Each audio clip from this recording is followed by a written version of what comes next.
Toutes et tous, je ne vous vois pas. Donc, il faut choisir, en fait, soit on est filmé, soit on voit les gens. C'est dommage, apparemment.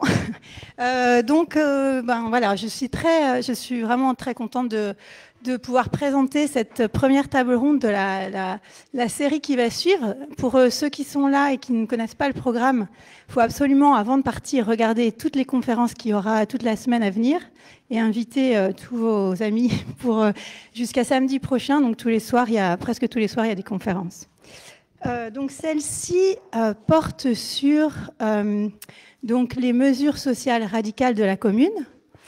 Donc pour ceux qui ne seraient pas vraiment familiarisés, je pense que beaucoup le sont dans la salle, mais pour ceux qui ne seraient pas trop familiarisés avec l'histoire de la commune, je vais faire un tout petit rappel avant de passer la parole aux intervenants. On a vraiment la chance d'avoir 3 syndicalistes combatifs avec nous, donc on va en profiter. Donc là, sur l'idée, c'est de voir comment justement les mesures de la commune sont finalement des leçons et peuvent inspirer les révolutions à venir, s'il y en a. Donc la Commune de Paris fut l'un des plus grands épisodes de l'histoire de la classe ouvrière française.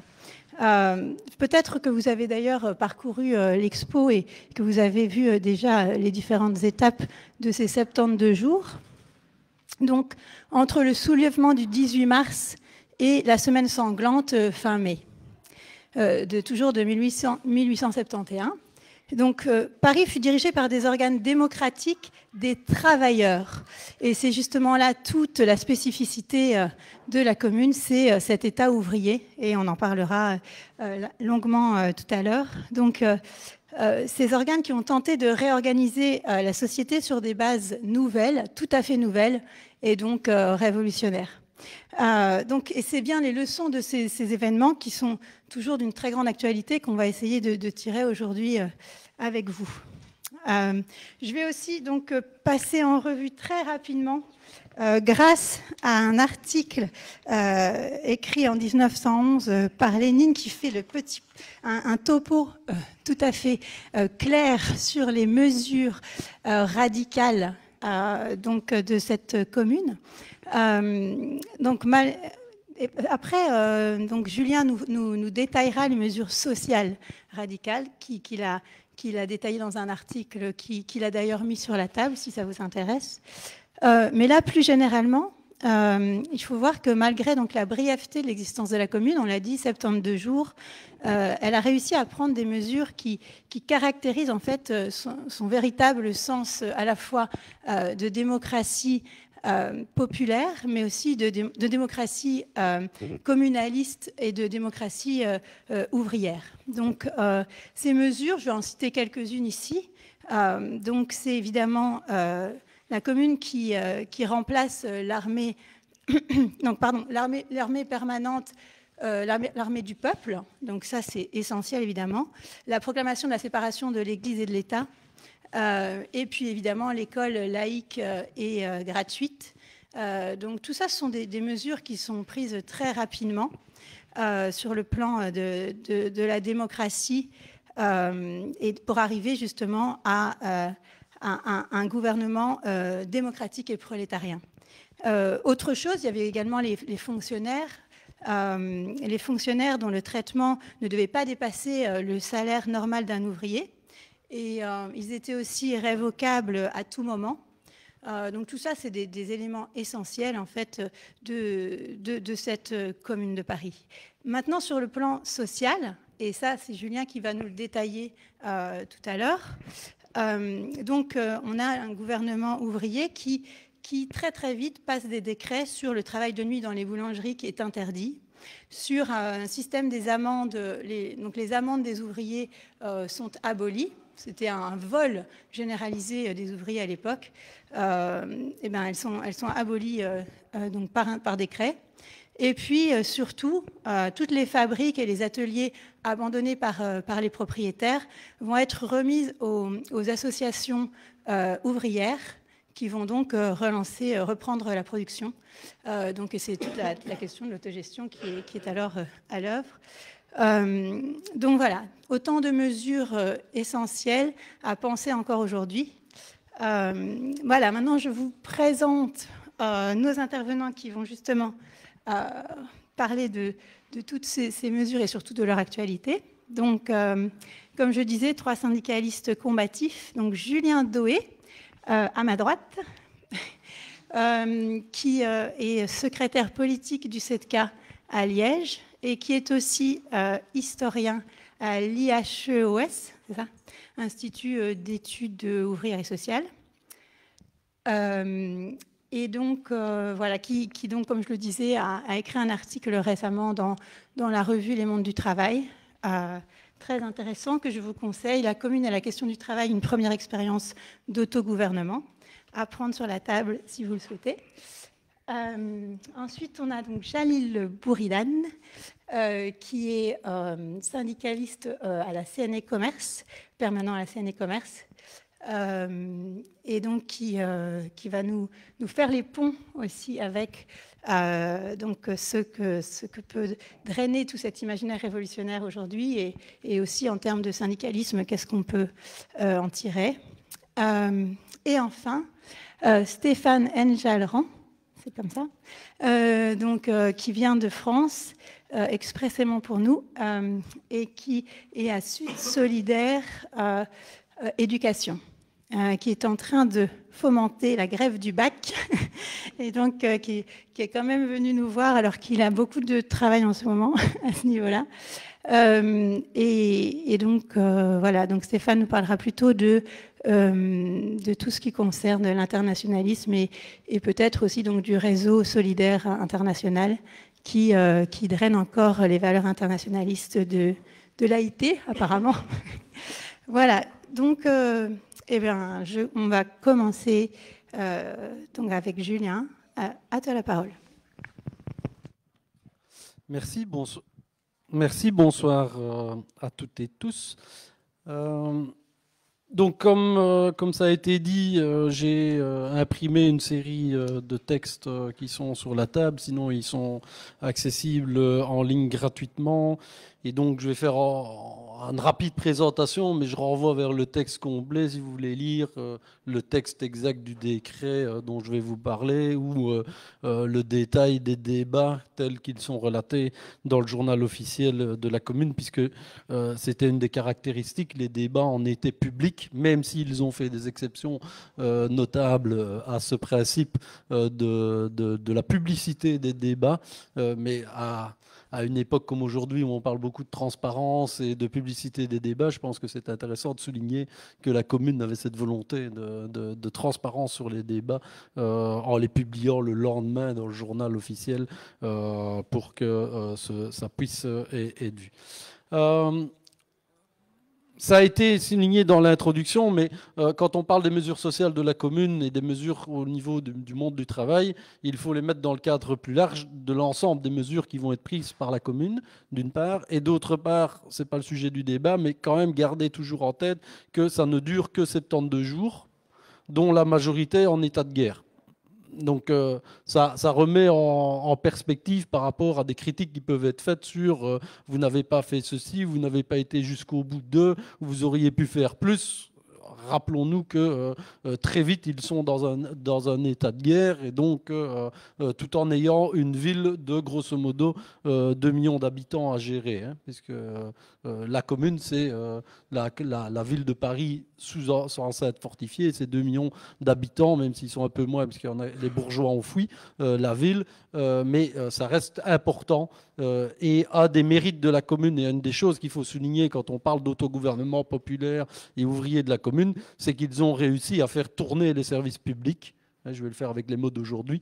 Ils ont réussi à faire tourner les services publics, à alimenter la ville, à ce que l'éclairage fonctionne, les égouts fonctionnent, enfin des trucs très pratico-pratiques. Mais ça a tourné pendant les 72 jours, hormis évidemment la période de la semaine sanglante, mais c'est à souligner.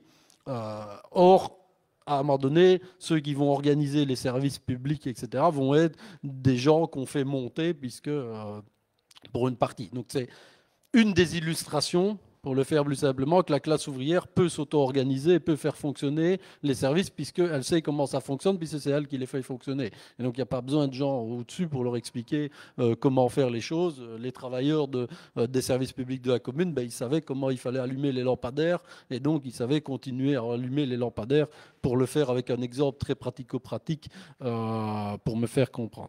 L'autre élément à prendre en compte, c'est que c'est bien des membres de la classe ouvrière au sens large, et donc quand on est à la fin du 19e, ça comporte les gens de la commune, c'est pas que des ouvriers d'usine comme on pourrait l'entendre plus tard, mais c'est aussi beaucoup de petits commerçants, de petits indépendants, etc. C'est aussi intéressant par rapport à une logique d'alliance de classe aujourd'hui, de qui lutte contre qui, de voir que la commune, c'est beaucoup de petits commerçants qui ont des fois quelques employés, mais c'est eux qui constituent aussi la sociologie de la commune, d'où d'ailleurs une des mesures qui est parallèle, qui est le gel des loyers. Mais quand on parle du gel des loyers, on parle souvent du gel des loyers pour les habitations, et du moratoire sur la réquisition des logements vacants. On est à Bruxelles, on sait que la question du logement reste une question importante. Je viens de Liège, comme ça s'entend à l'accent, ça reste une question importante aussi. Je ne vais pas parler du parc Josaphat ici, mais bon, on sait que la question du logement est encore au cœur de l'actualité sur Bruxelles. Mais quand il parlait de la question des loyers, c'était aussi des bails commerciaux. Et donc, ça explique aussi tout ça, puisque les petits commerçants qui avaient des bails commerciaux pour leur boutique, etc., étaient concernés. Donc ça explique toute une série de mesures que la commune... je trouve que c'est intéressant, on risque d'être un peu long sur la présentation. Alors, je m'attarderai sur une commission, la commission du travail, de l'industrie et des échanges, c'était son nom, qui était composée essentiellement de gens qui étaient membres de l'AIT, de la première internationale. Donc ça, c'est à souligner qu'il y a plusieurs tendances de la commune, mais les membres de l'AIT vont s'investir essentiellement dans cette commission du travail, avec notamment la figure de Frankel, très jeune dirigeant, qui n'a pas la nationalité française et qui, de manière intéressante sur l'internationalisme de la commune, est un de ceux, voire celui, au cœur de la discussion sur est-ce que quelqu'un qui n'a pas la nationalité française peut être un élu de la commune, et la commission électorale dira oui. L'internationalisme, tout membre, tout qui vient, tout qui travaille à la commune, c'est l'internationalisme ouvrier qui s'illustre dans le drapeau rouge à la place du drapeau tricolore. Alors, je vais passer en vitesse les décrets. Il n'y en a pas beaucoup. Ce sera souligné d'ailleurs. Il y a le décret sur les réquisitions. C'est le premier et il a une importance énorme puisqu'il va ouvrir la porte en fait vers la réquisition des ateliers qui ont été abandonnés et leur reprise par les travailleurs organisés en coopérative. Donc l'idée, c'est le patron est parti, donc on va réquisitionner l'atelier et les travailleurs de l'atelier vont le reprendre et vont le gérer sous forme coopérative et vont faire tourner l'atelier.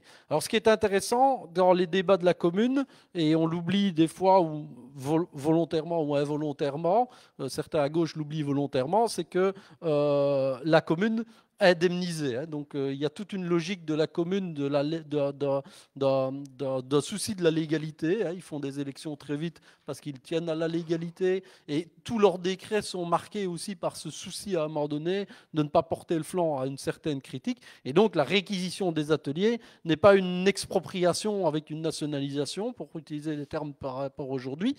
C'est bien une réquisition, mais avec une forme d'indemnisation. Après, qui est à discuter, etc. Ça ne veut pas dire que le patron, il perd quand même.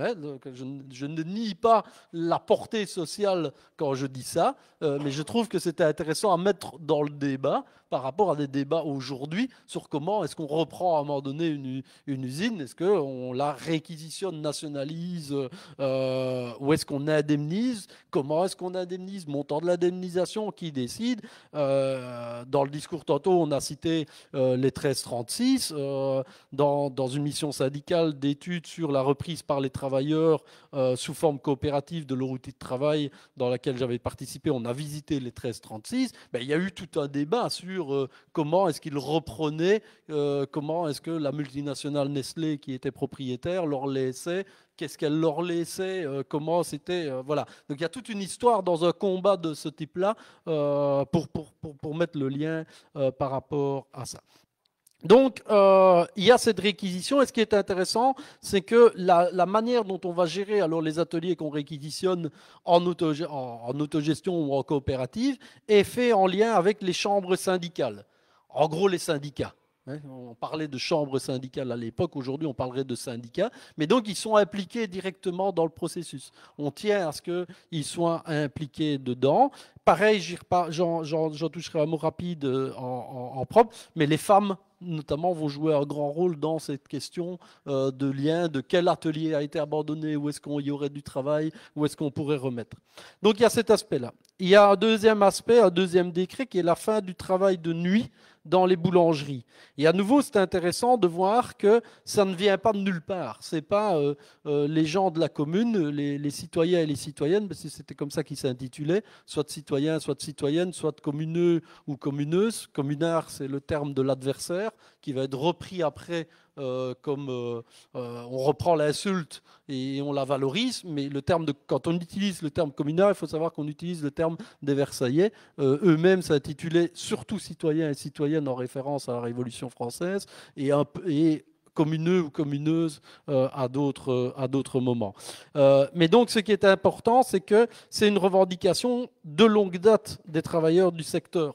Et l'année qui précédait, Frankel avait déjà participé à une réunion syndicale qui avait formulé l'exigence de la fin du travail de nuit.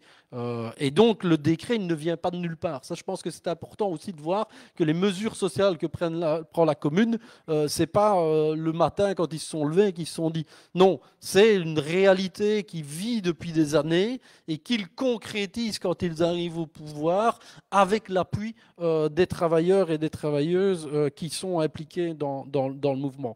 Même si les débats, et là je renvoie vers l'article, je ne vais pas être plus long, mais les débats vont être assez vifs, y compris entre eux par rapport au décret de la fin du travail de nuit et surtout de sa praticabilité, de son application. Et d'ailleurs, c'est un décret où ils vont devoir prendre un peu après un décret d'amende qui dit si les patrons ne le respectent pas, nous ferons des sanctions. C'est un des décrets qui va nécessiter ça, à un moment donné, de hausser le ton de la part de la commune et de la commission du travail de la commune par rapport à cet aspect-là. Pour rester dans... Voilà. L'autre décret ultra important va être le décret sur les retenues sur salaire, ça a été évoqué, qui est fin avril. Et... comme souvent dans les décrets de la commune, c'est les considérations préliminaires qui sont intéressantes, le décret en tant que tel étant assez court. Je trouve que c'est... Allez, je vais le faire quand même, mais au risque d'être un peu trop long, mais je vais le faire quand même. C'est super important de voir qu'ils faisaient des décrets assez courts dans leur formulation. 3-4 articles de 2-3 phrases. C'est rare des articles très longs. Quand on voit l'inflation législative aujourd'hui, voilà. Pourquoi ? Parce qu'au moins c'est compréhensible. Et donc, voilà, c'est une importance à nouveau dans cette transparence, dans cet aspect-là. Donc, l'idée, c'est vraiment que le système des amendes ou des retenues sur les appointements et sur les salaires est quelque chose qui est pas normal et donc qui est vraiment quelque chose qui touche le monde du travail en son propre. Et donc, en les interdisant, c'est vraiment une mesure vraiment importante qui se base sur la réalité du monde du travail et qui rejoint une des revendications principales. Un autre décret qu'ils vont prendre, alors c'est pas totalement sur le monde du travail, mais c'est sur les conditions de vie des gens, c'est la décision de liquider le monde piété. qui pratiquaient des taux usuraires sur les biens, mais surtout où la classe des travailleurs de la commune se retrouvait à mettre en gage le matelas, c'était vraiment les produits. Et donc la commune, à un moment donné, il y a tout un débat d'ailleurs sur est-ce qu'on peut ou pas permettre aux gens de reprendre gratuitement leurs biens, et ils vont avoir un débat sur le montant du bien. Et donc ils ne vont pas dire, quand ils mettent la liquidation des monts de piété, ils ne disent pas vous pouvez aller reprendre tout ce que vous voulez, mais ils disent qu'à un moment donné, il y a certains biens de première nécessité que ce n'est pas normal qu'on soit obligé de les mettre au mont de piété, et ceux-là, vous pouvez aller les retirer. Et c'est l'exemple du matelas pour être le plus clair. Et puis, il va y avoir un décret sur le salaire minimum. Beau débat. Hier soir, moi, au nom de la section du 7K de Liège, on s'est prononcé pour ou contre le projet, non pas d'AIP, mais d'accord sur le groupe des 10, où la question du salaire minimum était posée. Eh bien, le 12 mai, donc on est quasi à la fin, ils vont mettre un décret sur le salaire minimum. Et là aussi, c'est intéressant les débats, parce que le décret sur les salaires minimums s'applique en partie aux industries qui fabriquent quoi ? Les vêtements des gardes des fédérés, c'est-à-dire des soldats qui vont se battre contre Versailles.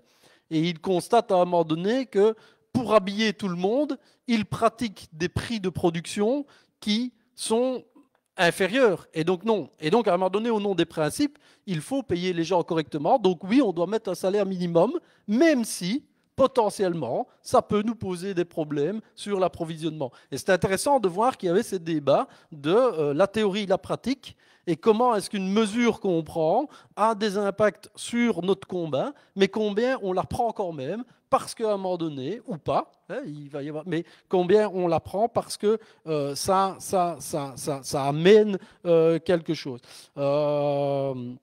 Et donc d'avoir un salaire qui est à minima. Et je vais terminer avec 2-3 extraits. Dans ce débat-là, à un moment donné, le débat va se conclure en « Nous ne devons pas oublier que la révolution du 18 mars a été faite exclusivement par la classe ouvrière. Si nous ne faisons rien pour cette classe, nous qui avons pour principe l'égalité sociale, je ne vois pas la raison d'être de la commune. » Dans la conclusion de l'article, je refais la phrase avec « Nous ne voyons pas pourquoi la raison d'être au gouvernement ou d'être au pouvoir, vous le prenez comme vous voulez par rapport à certains partis de gauche. » Pour terminer, 2 points. Frankel va poser la question des 8 heures. Et donc, c'est une phrase, à un moment donné, dans un débat. On voit Frankel qui évoque « Je demande qu'on dise que la journée sera de 8 heures » au moment du débat sur le salaire minimum. Et alors, j'ai fait plein de recherches, je n'ai pas trouvé ce que devient cette phrase. Donc, on a l'impression qu'il la sort, que le secrétaire de séance la note, mais on ne sait pas si les autres ont réagi, surenchéri, voté contre, voté pour, ça disparaît. En tout cas, ce n'est pas dans le décret. La commune ne fera pas un décret sur la réduction. Mais voilà, c'est intéressant de voir qu'il pose en 1871 la revendication des 8 heures. Donc pas 1886, pas 1801, donc on est avant tout le débat sur le 1er mai, etc. Mais on voit que ça vit déjà cette question de la réduction collective du temps de travail à 8 heures. Le rôle de l'Union des femmes, je le mettrai là-bas, je vois que ça sonne. Et donc, je termine avec la conclusion. Vermorel, dans les débats, à un moment donné, ils sont sur est-ce que la commune doit intervenir dans les questions sociales afin d'y rétablir la justice sociale, ou est-ce qu'on doit être sur le laisser-faire? Est-ce que c'est vraiment le rôle de la commune d'intervenir sur les questions du travail? Ils vont se poser à un moment donné la légitimité. Est-ce que c'est à nous de le faire, etc. Et Vermorel, dans le débat, à un moment donné, il va dire « Je ne m'étonne pas que les patrons réclament contre lui. Il en sera de même de toutes les fois que nous toucherons à un de leurs privilèges, mais nous ne devons pas nous en inquiéter. » Et donc, il dit clairement qu'à un moment donné, il faut le faire. Et Frankel, dans le même ordre d'idée, pour revenir, énonce en disant qu'il ne faut pas invoquer l'état de nos finances. Ça, je trouve que c'est super intéressant, je terminerai par là, par rapport au débat aujourd'hui à gauche, sur est-ce qu'on peut, est-ce que c'est raisonnable, est-ce que ceci, etc. À un moment donné, Frankel, et on est dans le débat sur le salaire minimum, on est dans le débat sur les réquisitions, etc., il dit, invoquer l'état de nos finances n'est pas une bonne question. Donc, c'est vraiment pas un argument. Et pour terminer la phrase de Frankel, si nous ne faisons rien pour cette classe, donc la classe laborieuse, nous qui avons pour principe l'égalité sociale, je ne vois pas de raison d'être de la commune. Ça résume à peu près ce qu'ils ont essayé de faire en très peu de temps et dans des mauvaises conditions. Désolé pour le dépassement du temps.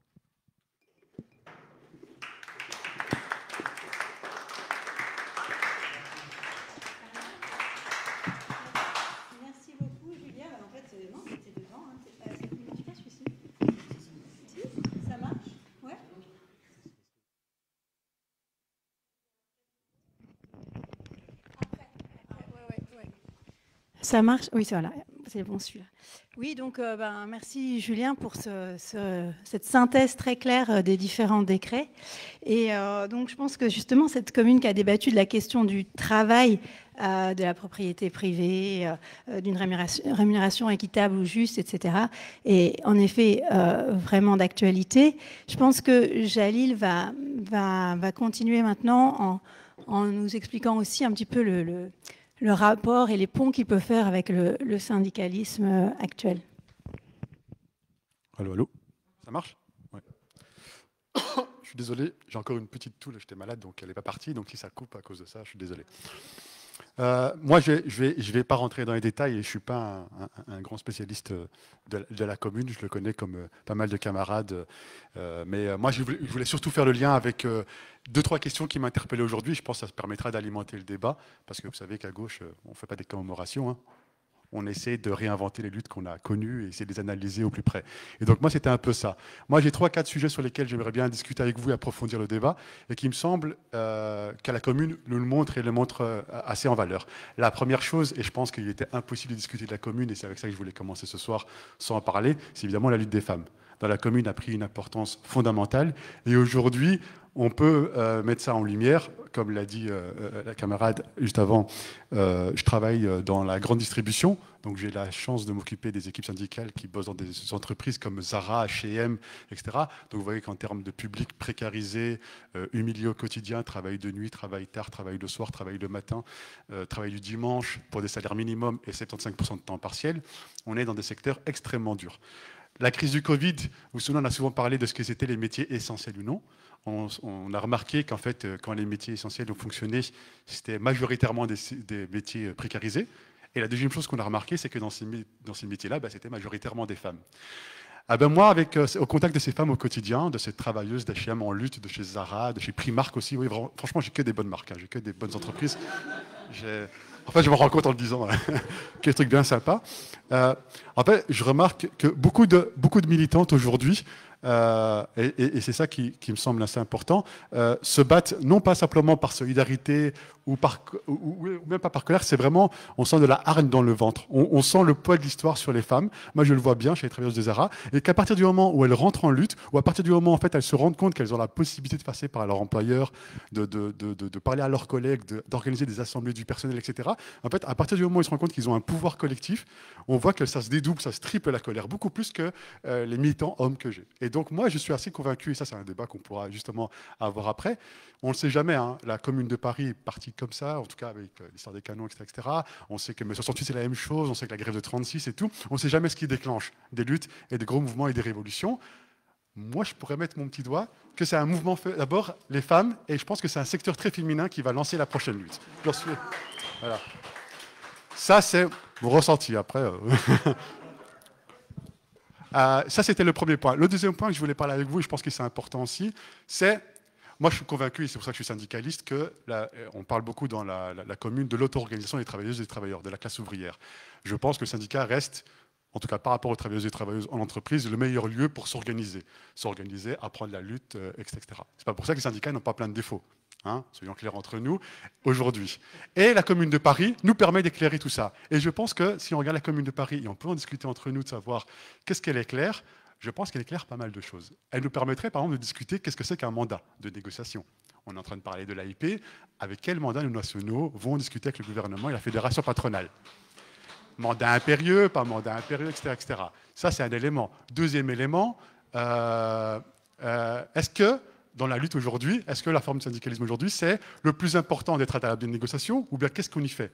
Ça, c'est des questions qui, je pense, la Commune de Paris nous éclaire et nous donne des trucs importants à discuter aujourd'hui. Et en fait, il y a un autre élément aussi, c'est quel syndicalisme de lutte on veut, et pas juste quel syndicat on veut. Est-ce qu'on est dans un syndicalisme qui veut changer le monde, qui veut faire la révolution, qui a des propositions concrètes, et là le camarade Savran en parlait, de changement social fondamental. Alors on peut l'appeler comme on veut, hein, des revendications radicales, il y en a qui en parlent de revendications transitoires, etc. On va pas faire une dispute entre nous de toutes ces théories, de quelles sont les bonnes revendications, mais moi je pense que les bonnes revendications, pas les revendications d'entreprise, parce que c'est toujours compliqué, mais je pense que les mots d'ordre nationaux doivent être des mots d'ordre qui permettent d'identifier l'ennemi, le capitalisme et le capital. Elle doit identifier la bourgeoisie, elle doit identifier la réduction du temps de travail, de savoir est-ce qu'on est là pour travailler ou est-ce qu'on est là pour vivre, et le travail c'est simplement une question d'avoir de la rémunération. Et de ces questions-là, il faut des revendications qui permettent à des travailleurs et des travailleuses en entreprise, en dehors de leur combat quotidien en entreprise, qui est compliqué, hein. Les patrons n'ont jamais été aussi agressifs, convaincre ses collègues c'est difficile, etc. Mais il faut que quand ils sortent de ce cadre-là et qu'on est dans des batailles nationales, il faut permettre d'avoir des revendications qui permettent de sortir de là et de se dire, d'avoir des moments de réflexion. Et pas juste dire, on va se battre pour autant de salaire en plus, autant de pouvoir d'achat, etc. Il faut, même si on n'arrive pas à la gagner à la victoire, il faut au moins que les revendications permettent de créer le lien avec qu'est-ce que c'est le capitalisme, pourquoi il est exploitant, pourquoi il est dominant, pourquoi il est dominé, pourquoi nos revendications permettent ou pas de changer de la société. Par exemple, les questions de réquisition de l'économie, quelle économie, qu'est-ce qu'est une économie capitaliste ou pas, etc. Voilà, ça c'était le deuxième point que je voulais discuter avec vous de manière plus large. Troisième point, je pense que la Commune de Paris doit nous interpeller et nous interpelle, et je pense que ces derniers mois, on l'a vécu de manière plus forte dans certains pays que d'autres, c'est évidemment, à l'époque de la Commune de Paris, c'était les Versaillais qui ont fait un massacre vers nos communaux, nos communards, tout dépend comment on l'identifie. Mais en tout cas, aujourd'hui, on peut parler de la répression du capitalisme sur les mouvements sociaux qui est folle, qui est folle. Je vous ai dit, moi, je travaille pour des... Quand je travaille, bon, je travaille avec des équipes syndicales pour des entreprises comme Zara, etc. Moi, j'ai vu des travailleurs du Bangladesh nous expliquer au Bangladesh comment on leur tirait à balles réelles dessus par rapport à des manifestations qu'ils faisaient pour augmenter leur salaire. Et on peut avoir ça en Éthiopie, etc. J'ai la chance de pouvoir les rencontrer souvent, ces délégués syndicaux. Ils nous racontent la violence de l'État bourgeois et la violence du capitalisme dans ces situations. En Europe, on ne va pas se cacher. Est-ce qu'on se rappelle tous des images des gilets jaunes, le nombre des borniers? Est-ce qu'on se rappelle aujourd'hui aussi du flicage de plus en plus, qu'on veut partir en manif sans être filmé? On peut aussi parler simplement du droit de grève qui est amoindri. En Belgique, quand même, le service minimum qui a été mis dans les transports en commun. On peut parler des camarades de la FGTB du port d'Anvers qui ont été condamnés pour avoir bloqué le port, de ceux des camarades de Liège qui ont été arrêtés parce qu'ils ont aussi bloqué l'autoroute, etc. Voilà. Moi, j'ai des collègues qui ont été... Heureusement, ils n'ont pas été condamnés, mais ils ont quand même été 2 ans en tribunal parce qu'ils avaient fait une vidéo humoristique où ils avaient été toqués à la porte d'un ministre pour dire « Est-ce que ça vous gêne qu'à 7 h du matin, on fasse semblant de faire des contrôles de l'ONEM chez vous à la maison ?» Et les ministres ont porté plainte contre des syndicalistes. Donc on voit que l'outil répressif, que ce soit la plus violente qu'on connaît au Bangladesh à balles réelles, que ce soit avec des LBD en France sur des gilets jaunes, que ce soit les manifestations aujourd'hui en Belgique, on peut quasiment faire quasiment aucune manif non autorisée sans se faire arrêter, des piquets de grève où de plus en plus la police nous harcèle de manière totalement illégale. Moi, j'organise quand même pas mal de piquets dans mon secteur et tout. Il n'y a pas longtemps, je faisais un piquet de grève dans une entreprise qui est moins connue, qui est hollandaise, New Look, qui est vraiment des merdes pas possibles, hein, vraiment un patron qui font rien, aucune restructuration, il licencie tout le monde, etc. Vous les connaissez, hein, vous les avez... Hein, ouais, ils sont partout. Hein, en plus, c'est les camarades solidaires qui sont dedans, et je me souviens, j'avais eu des contacts avec vous. Je peux vous dire que les flics étaient là. Non, si vous ne visitez pas, on avait occupé un magasin au shopping de Woluwe. Vous imaginez bien, à Woluwe, on s'est fait un plaisir. Hein, pour se faire un peu du bien, la police était là, c'est pas possible, on ne peut pas faire une occupation ici, faites-le à la Runa, faites-le autre part, mais pas à Woluwe, quoi. Et donc les flics font vraiment un maximum pour faire... Et donc, toutes ces questions de répression. Donc ça, c'est vraiment un sujet aussi sur lequel on doit parler parce que, alors je ne vais pas parler évidemment d'autodéfense populaire, pas exagéré, mais il faut quand même parler de cette question de la répression des mouvements sociaux. Je pense que c'est un sujet qu'on doit débattre entre nous. Et la quatrième sujet que je voulais quand même faire, mais là je vais laisser parce que je pense que le camarade va beaucoup parler de ça, c'est évidemment l'internationalisation de la lutte. Je pense qu'à l'époque de la Commune, c'est évidemment quelque chose qui était important et à travers l'histoire du mouvement ouvrier, ça a toujours été important. On se rappelle qu'ils avaient appelé à créer des communes à Londres, à Munich, etc., etc. Et aujourd'hui, évidemment, la capacité d'organiser les travailleurs, non plus simplement au niveau local, mais d'organiser au niveau européen et au niveau international, est primordiale. Et alors, ce qui est un peu triste, c'est qu'on a énormément de mal à le faire. Après, on peut parler de toutes les raisons pour lesquelles on a du mal à le faire, ça c'est clair. Mais par contre, on n'a jamais été, normalement, dans des capacités matérielles de le faire. Je veux dire, on n'a jamais eu aussi facile à parler avec des travailleurs du Bangladesh, de l'Afrique du Sud, etc. Il n'y a pas longtemps, je parlais avec des travailleurs du textile au Maroc et en Algérie, facilement. Une après-midi, on s'est fait une réunion, on s'est mis d'accord sur des mots d'ordre, etc. On n'a jamais eu autant facile et on n'a jamais eu autant de difficultés de créer cette solidarité internationale. Donc ça aussi, je pense que c'est un des débats qu'on pourrait avoir et qui est mis en lumière par la Commune de Paris. Voilà, c'était pas très clair, mais voilà les points que je voulais parler avec vous. Merci.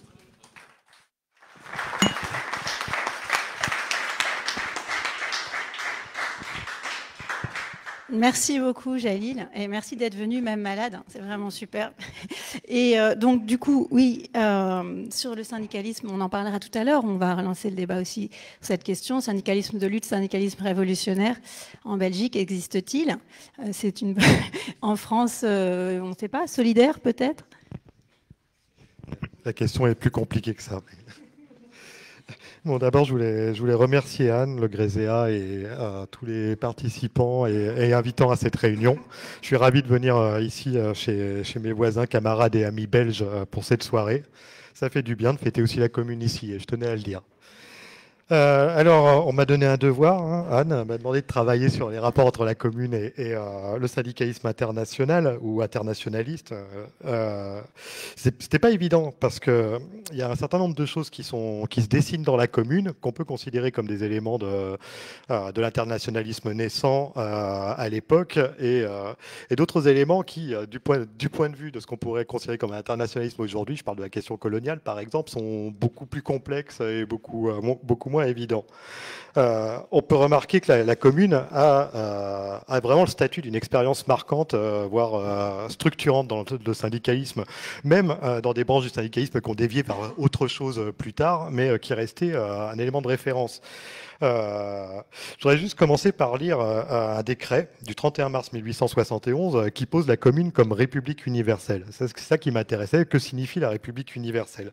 Ce décret, il dit « Considérant que le drapeau de la commune est celui de la république universelle, considérant que toute cité a le droit de donner le titre de citoyen aux étrangers qui la servent, que cet usage existe depuis longtemps chez les nations voisines, considérant que le titre de membre de la commune étant une marque de confiance plus grande encore que le titre de citoyen, la commune est d'avis que les étrangers peuvent être admis en son sein et vous propose l'admission du citoyen frankel, le fameux citoyen frankel dont on parlait tout à l'heure. Donc dès le départ, il y a quand même quelque chose comme l'idée d'une commune sans frontières et d'une commune universelle. Alors, une commune universelle, qu'est-ce que ça veut dire? Normalement, c'est sans discrimination, sans distinction. On a évoqué tout à l'heure la question de l'égalité homme-femme et des luttes des femmes. Quelque part, il y a des choses qui se mettent en place de très, très structurantes au moment de la commune. Je ne vais pas revenir sur l'union que va fonder Dmitriev notamment, sur toutes les avancées, sur la question du salaire, sur la question de l'égalité des salaires, sur la question du travail des femmes. Bon, à côté de ça, les femmes n'obtiennent pas la citoyenneté, par exemple, pendant la commune.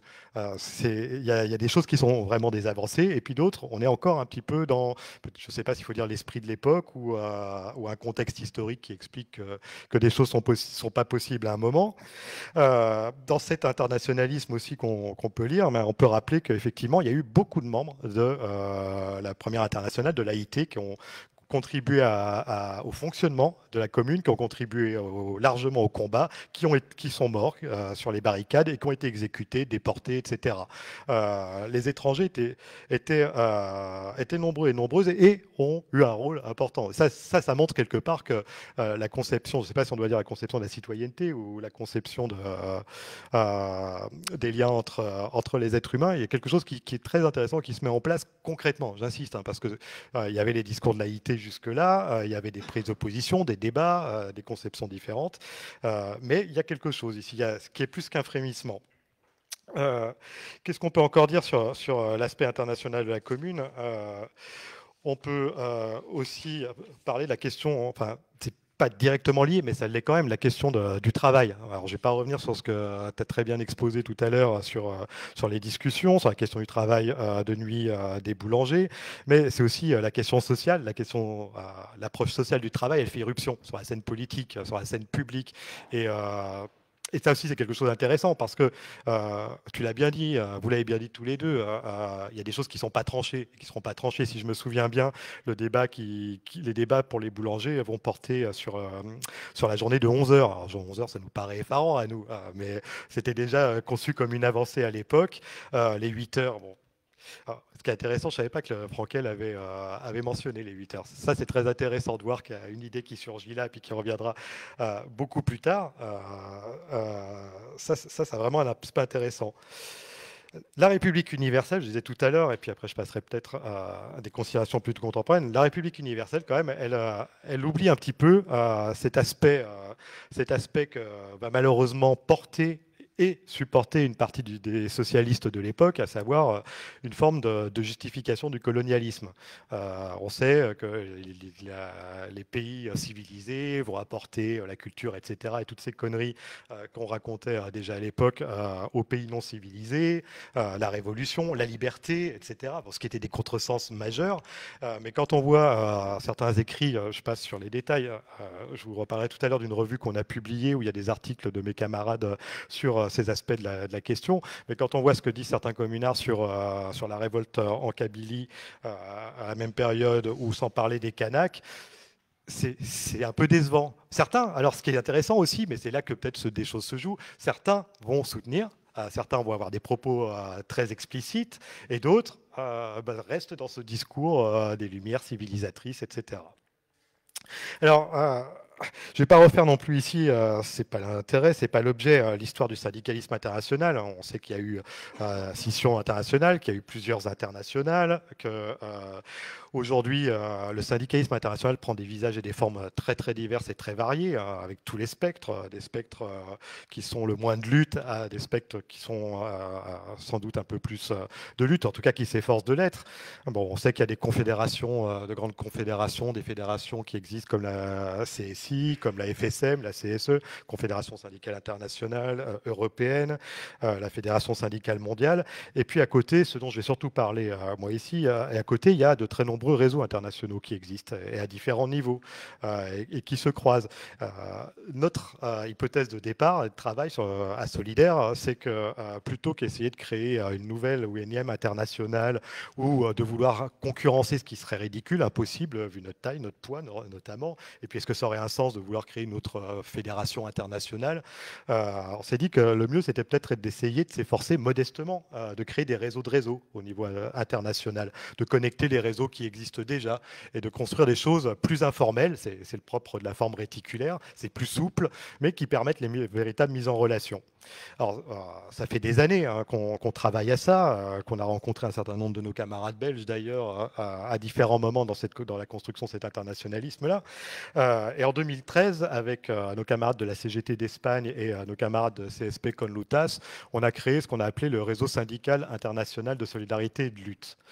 Ce réseau, aujourd'hui, comporte une centaine d'organisations. Alors, ça va d'organisations nationales, comme la nôtre, à des organisations régionales, locales, par secteur, voire à des tendances, ça intègre des tendances syndicales, voire des syndicats vraiment très locaux.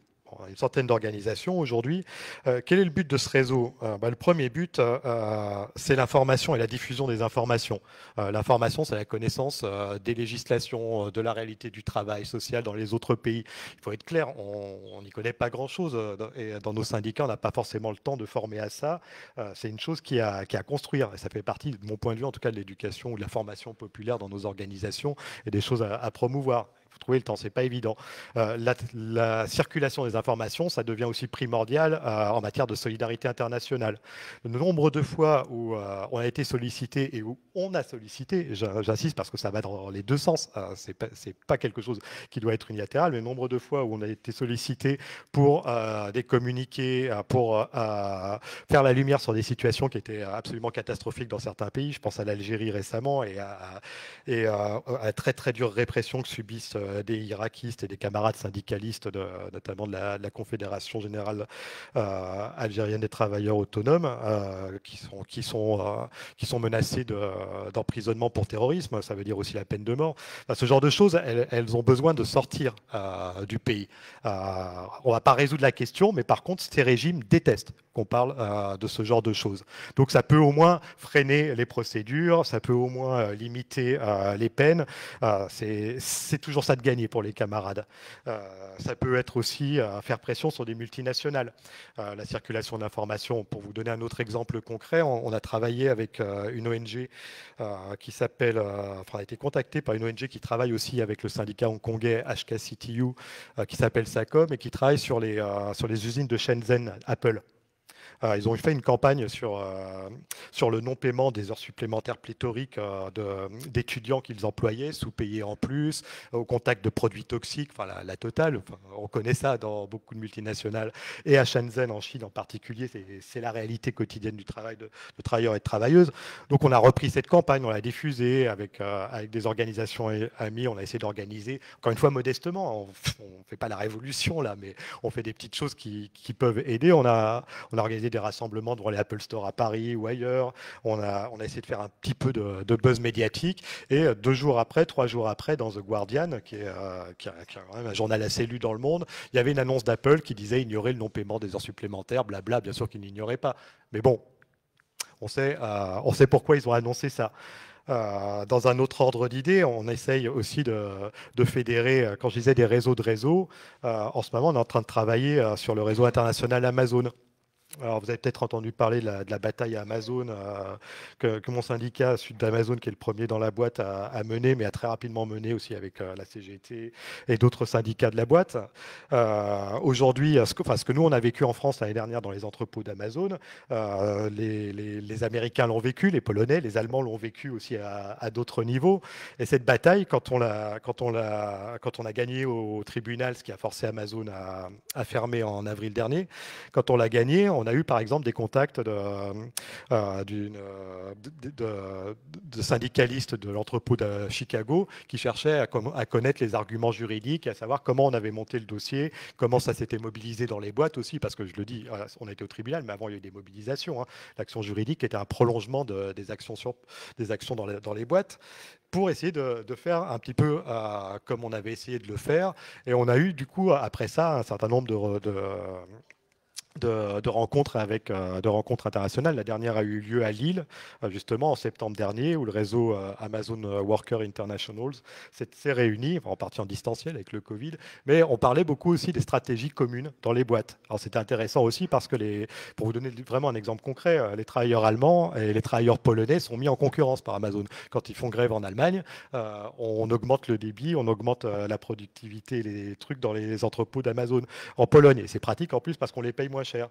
Donc c'est intéressant aussi parce qu'il y a cette prise de conscience par les travailleurs et travailleuses d'Amazon en Pologne qu'en Allemagne ils sont beaucoup mieux payés, qu'il y a d'autres conditions de travail, donc il y a la question aussi de l'harmonisation. Ça permet de monter des campagnes, alors pour l'instant on est qu'au balbutiement, mais des campagnes qui peuvent à terme avoir des résultats, du moins on l'espère.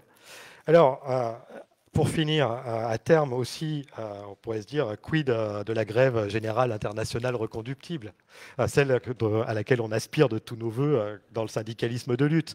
Alors cette grève-là, on ne va pas se le cacher, on en est loin. Pour différentes raisons. Il y a les obstacles géographiques, il y a les obstacles culturels, il y a les obstacles juridiques, et j'en passe. Mais ce qui est sûr, c'est qu'on peut commencer à envisager des petits mouvements de grève internationaux. Je donne un autre exemple. On a parlé d'Amazon tout à l'heure. Les exemples des centres d'appel, de téléperformance, qui est aussi une grosse multinationale des centres d'appel. Les 24 et 25 mars dernier, ce réseau des centres d'appel a lancé une grève avec l'UGTT tunisienne, la grosse centrale tunisienne qui a un syndicat des centres d'appel, l'UMT marocaine et nos syndicats solidaires dans les centres d'appel français. Et il y a eu des débrayages, parfois de quelques heures. Enfin, il y a eu une mobilisation de fait internationale. Alors, elle n'a pas non plus débouché sur une augmentation salariale radicale dans tous les centres et dans tous les pays, mais quelque part, ça fait réfléchir les patrons. Ça montre qu'ils ne peuvent pas tous se permettre dans les centres d'appel marocains ou dans les centres d'appel tunisiens. Bon, parfois, on s'est rendu compte, d'ailleurs, c'est intéressant, que c'était sur certains aspects pire dans les centres d'appel français que dans certains centres d'appel tunisiens. C'est ça aussi, quand je disais que ça va dans tous les sens, c'est multilatéral. Ce n'est pas non plus les syndicats du Nord qui apportent leur savoir-faire, leurs compétences et leur histoire aux syndicats du Sud. Ça, c'est un modèle syndical qui, malheureusement, je pense, existe dans certaines fédérations internationales qui n'a pas lieu d'être. Ou alors, ça voudrait dire qu'on recommencerait, peut-être, l'histoire bégayerait et on recommencerait les mêmes erreurs que les communards sur la question coloniale ou que sais-je encore. On a aussi, ce qui est intéressant dans la commune, je trouve, c'est qu'on a aussi ces éléments problématiques qu'on peut penser, réfléchir et qui nous montrent aussi ce qu'il faut faire ou ne pas faire. Et ça aussi, c'est un véritable héritage. Je finirai juste par dire, vous avez compris, quand on me lance sur la question, j'ai du mal à m'arrêter, mais juste par dire que rien que le fait d'être ici, là, en ce moment, entre Belges, Français, eh ben, on est quelque part aussi en train de célébrer en acte, en présence, en réalité, cet héritage de la commune. Donc encore une fois, merci beaucoup pour cette invitation et merci pour ce partage.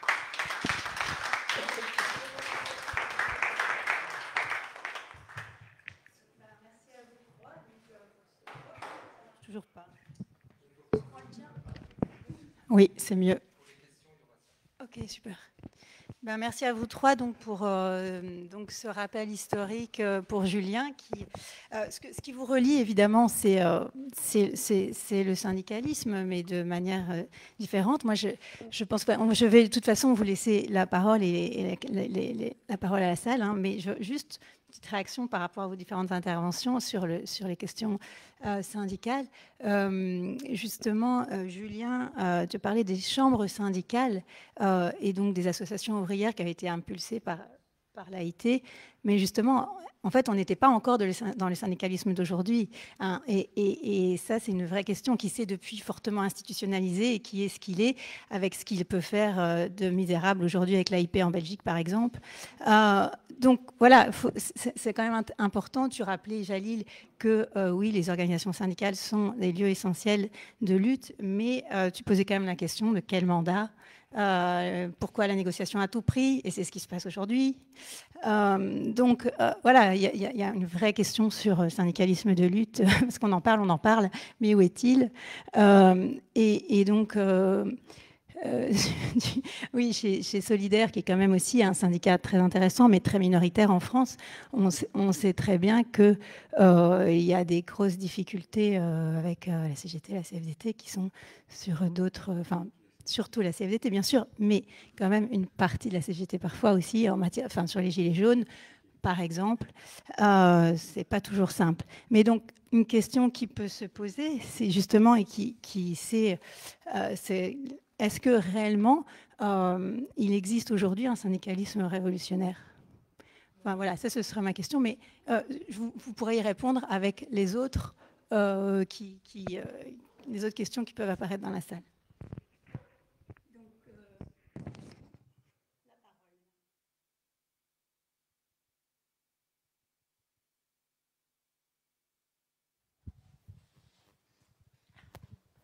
Merci. Bon, j'enlève ce masque. Donc, je voulais dire qu'en 1870, on est en pleine expansion de la révolution industrielle, qu'au niveau des salaires, le patronat a joué à fond sur la concurrence au sein même des familles en faisant travailler les femmes et en faisant travailler les enfants.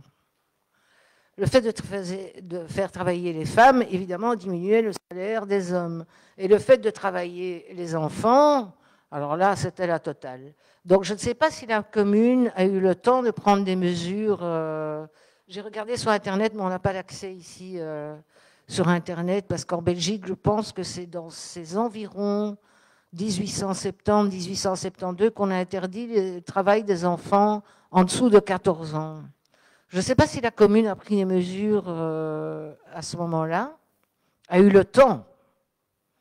Parce que c'était quand même un élément important au niveau de la concurrence salariale.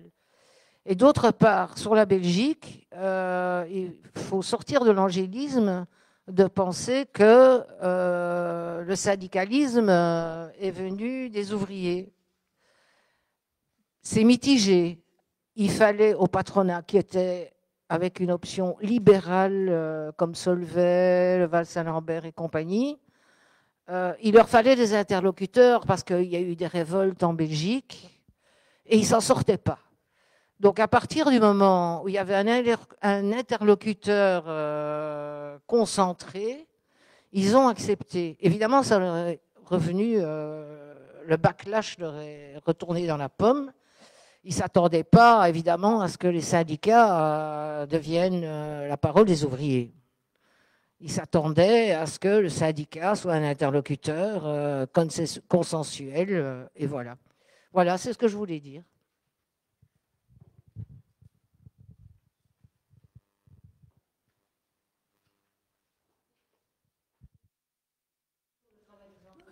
D'autres questions? On fait un petit tour. Oui, bonjour, moi j'interviendrai en tant qu'acteur des temps présents, qui est à l'initiative de ce lieu avec la FGTB, la CGSP Bruxelles, etc. Qui parlent peuvent venir devant parce qu'on ne vous voit pas, c'est vraiment désagréable. Okay, pardon. Merci. Donc voilà, moi je suis des acteurs des temps présents qui est à l'initiative de ce lieu. On entend le micro? Ok. Et une des propositions phares de notre manifeste est dans l'affiche qui est à droite de Anne. Notre proposition est de faire pays dans un pays. Et évidemment, votre éclairage de commune, communard ou communeux éclaire un petit peu notre idée de faire pays dans un pays. On envisage ça, nous, par une relation de petits lieux qui, chacun dans leur perspective de lutte, pourrait faire un réseau, etc. Alors que ce qui est extraordinaire dans la commune de Paris, c'est qu'elle est totalement isolée, enfermée dans ses remparts même, et totalement, c'est presque une Robinsonade, la commune de Paris. On est sur notre île et on va faire notre utopie, on la réalise avec une part de rêve. On se dit comment faire passer ce rêve de la réalité à de l'enfermement de l'île à la réalité du monde entier, quoi. Est-ce que faire pays dans un pays, quartier par quartier, vous paraît une utopie réaliste?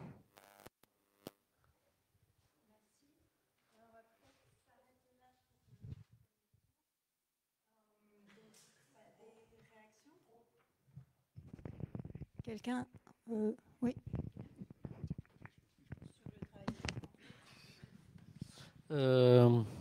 Donc à la question, est-ce qu'il y a des syndicalismes révolutionnaires en Belgique? Non. Est-ce qu'il y a des tendances qui pourraient se rapprocher d'un syndicalisme révolutionnaire dans les organisations syndicales? Peut-être. Il faut, parlons clairement.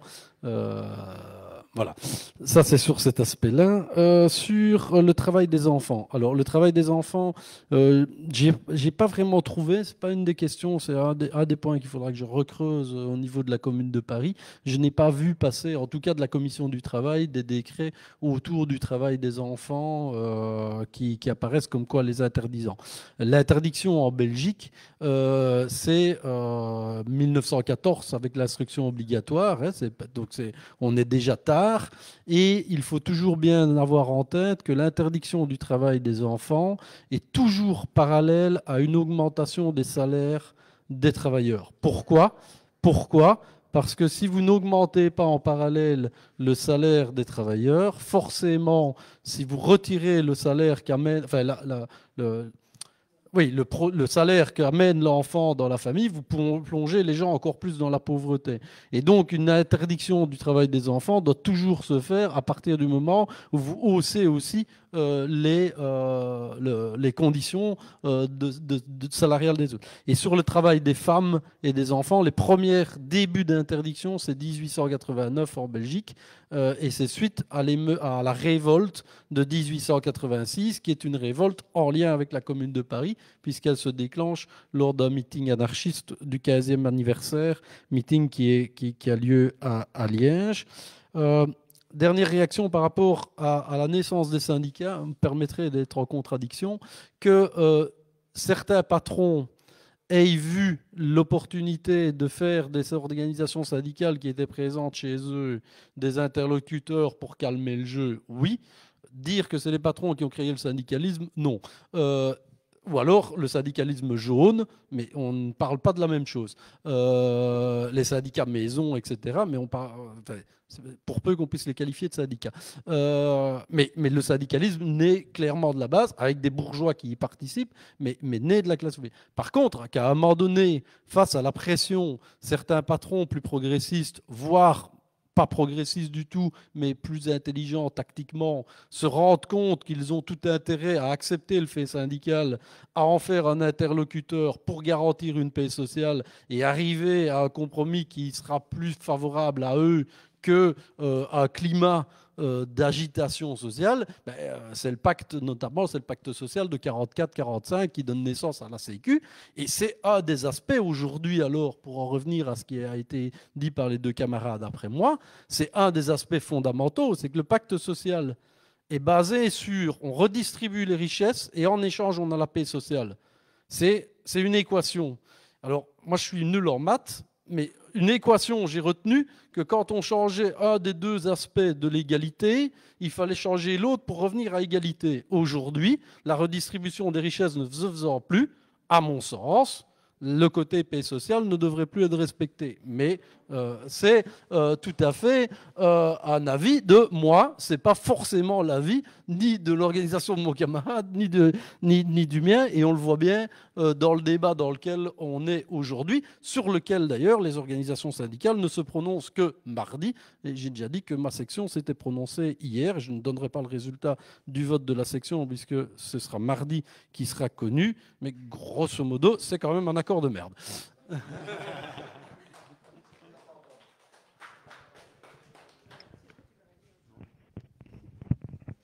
Tu voulais réagir aussi sur cette question de syndicalisme interlocuteur? Oui, c'est bon, vous m'entendez? Oui. Oui, alors c'est une vraie question. Il y a une vraie scission, en fait. Je ne sais pas exactement à quelle époque la situer en France. Il y a différentes hypothèses, encore moins en Belgique.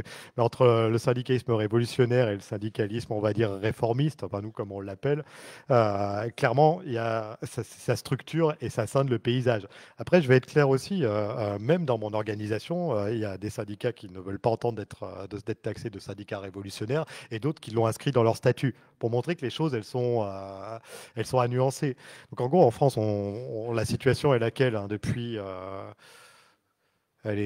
au moins 30 ans, je dirais. On a un pôle syndical qui s'est détaché, assez ancien, mené par la CFDT, pour ne pas la nommer, qui s'est détaché un petit peu de ce qu'a été son histoire, hein, parce qu'il faut être clair, la CFDT pendant des années a été un syndicat très combatif. Il y a encore des sections, des secteurs de la CFDT qui le sont pour être honnête aussi. Mais en tout cas, la Confédération et les directions successives de cette Confédération ont signé depuis 95. Je dis 95 parce que c'est une date marquante en France au niveau des mobilisations. Ça a été finalement une victoire qu'on nous a reprise comme d'habitude par la suite, mais sur la question des retraites. Là, on a gagné en 95. Depuis 95, je ne sais plus ce qu'on a gagné, en fait. Pas grand-chose, en fait, en vrai. Et on s'est fait reprendre, puisque l'année dernière, jusqu'au Covid, on a été à nouveau en mobilisation pour une réforme massive globale de nos retraites.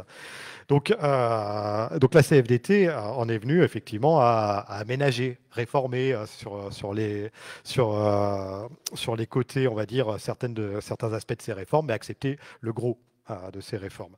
Donc là, on en est la dernière grosse mobilisation de taille. Il y avait vraiment deux clans, deux pôles qui se voyaient très clairement.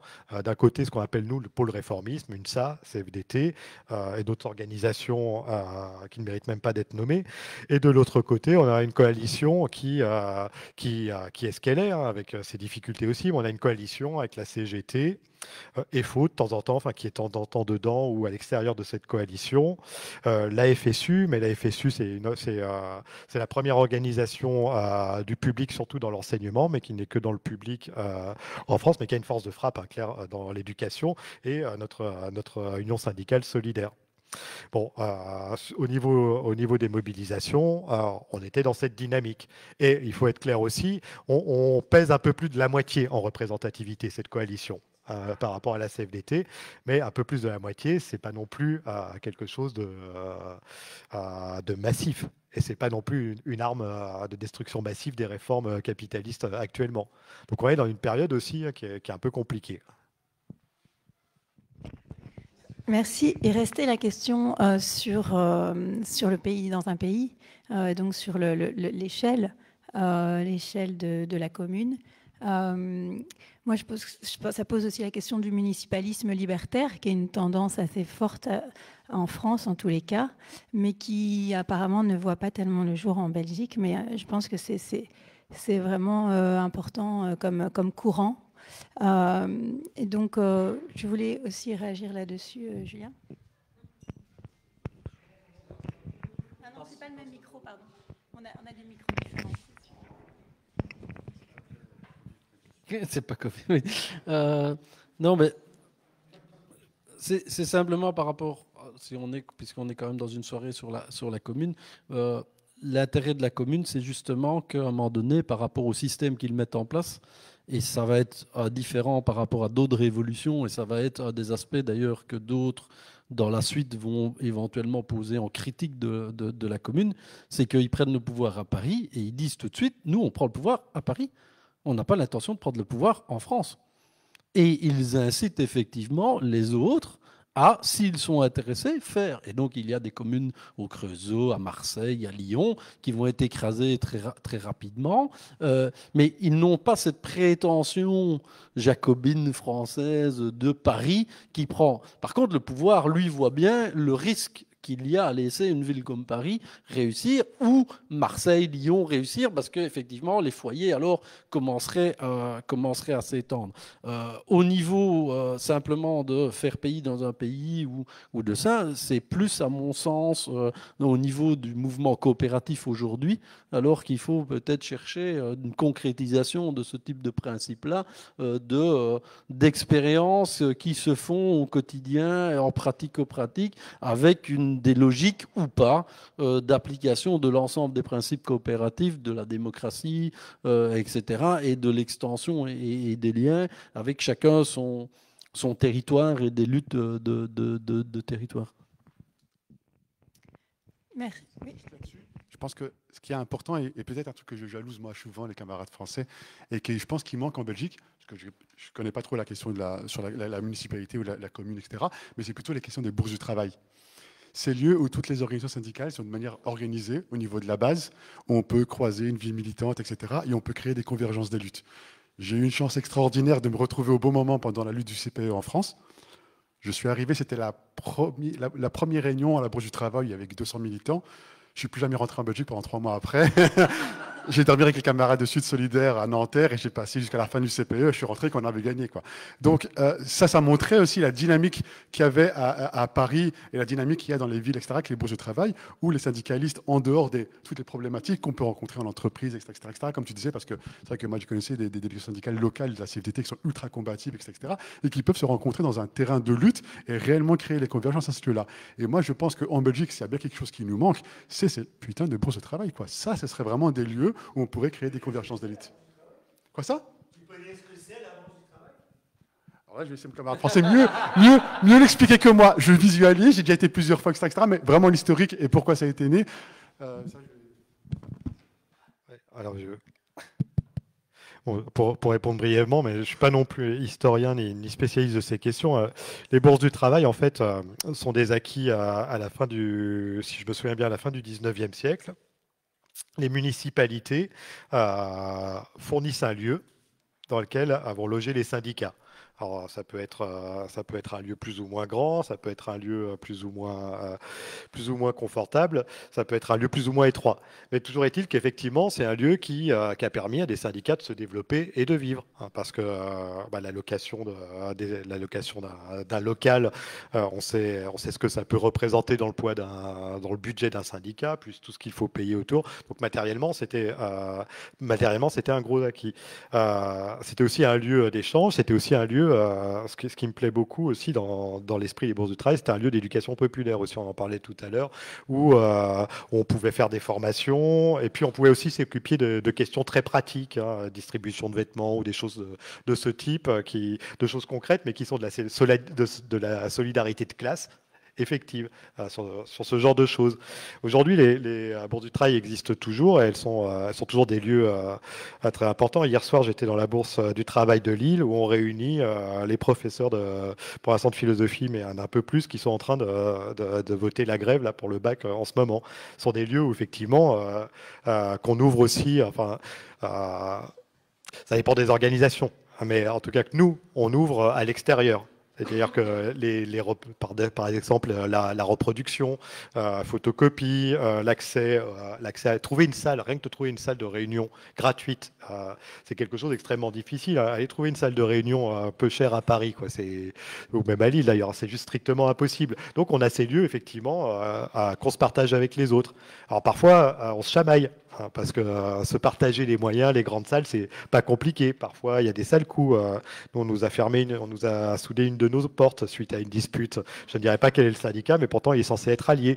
Bon, à cohabiter, c'est pas toujours facile. On va le dire très clairement. Et parfois aussi, on est dénoncé, hein, parce que dans ma bourse du travail, il y a un syndicat qui est très proche de la mairie de Lille.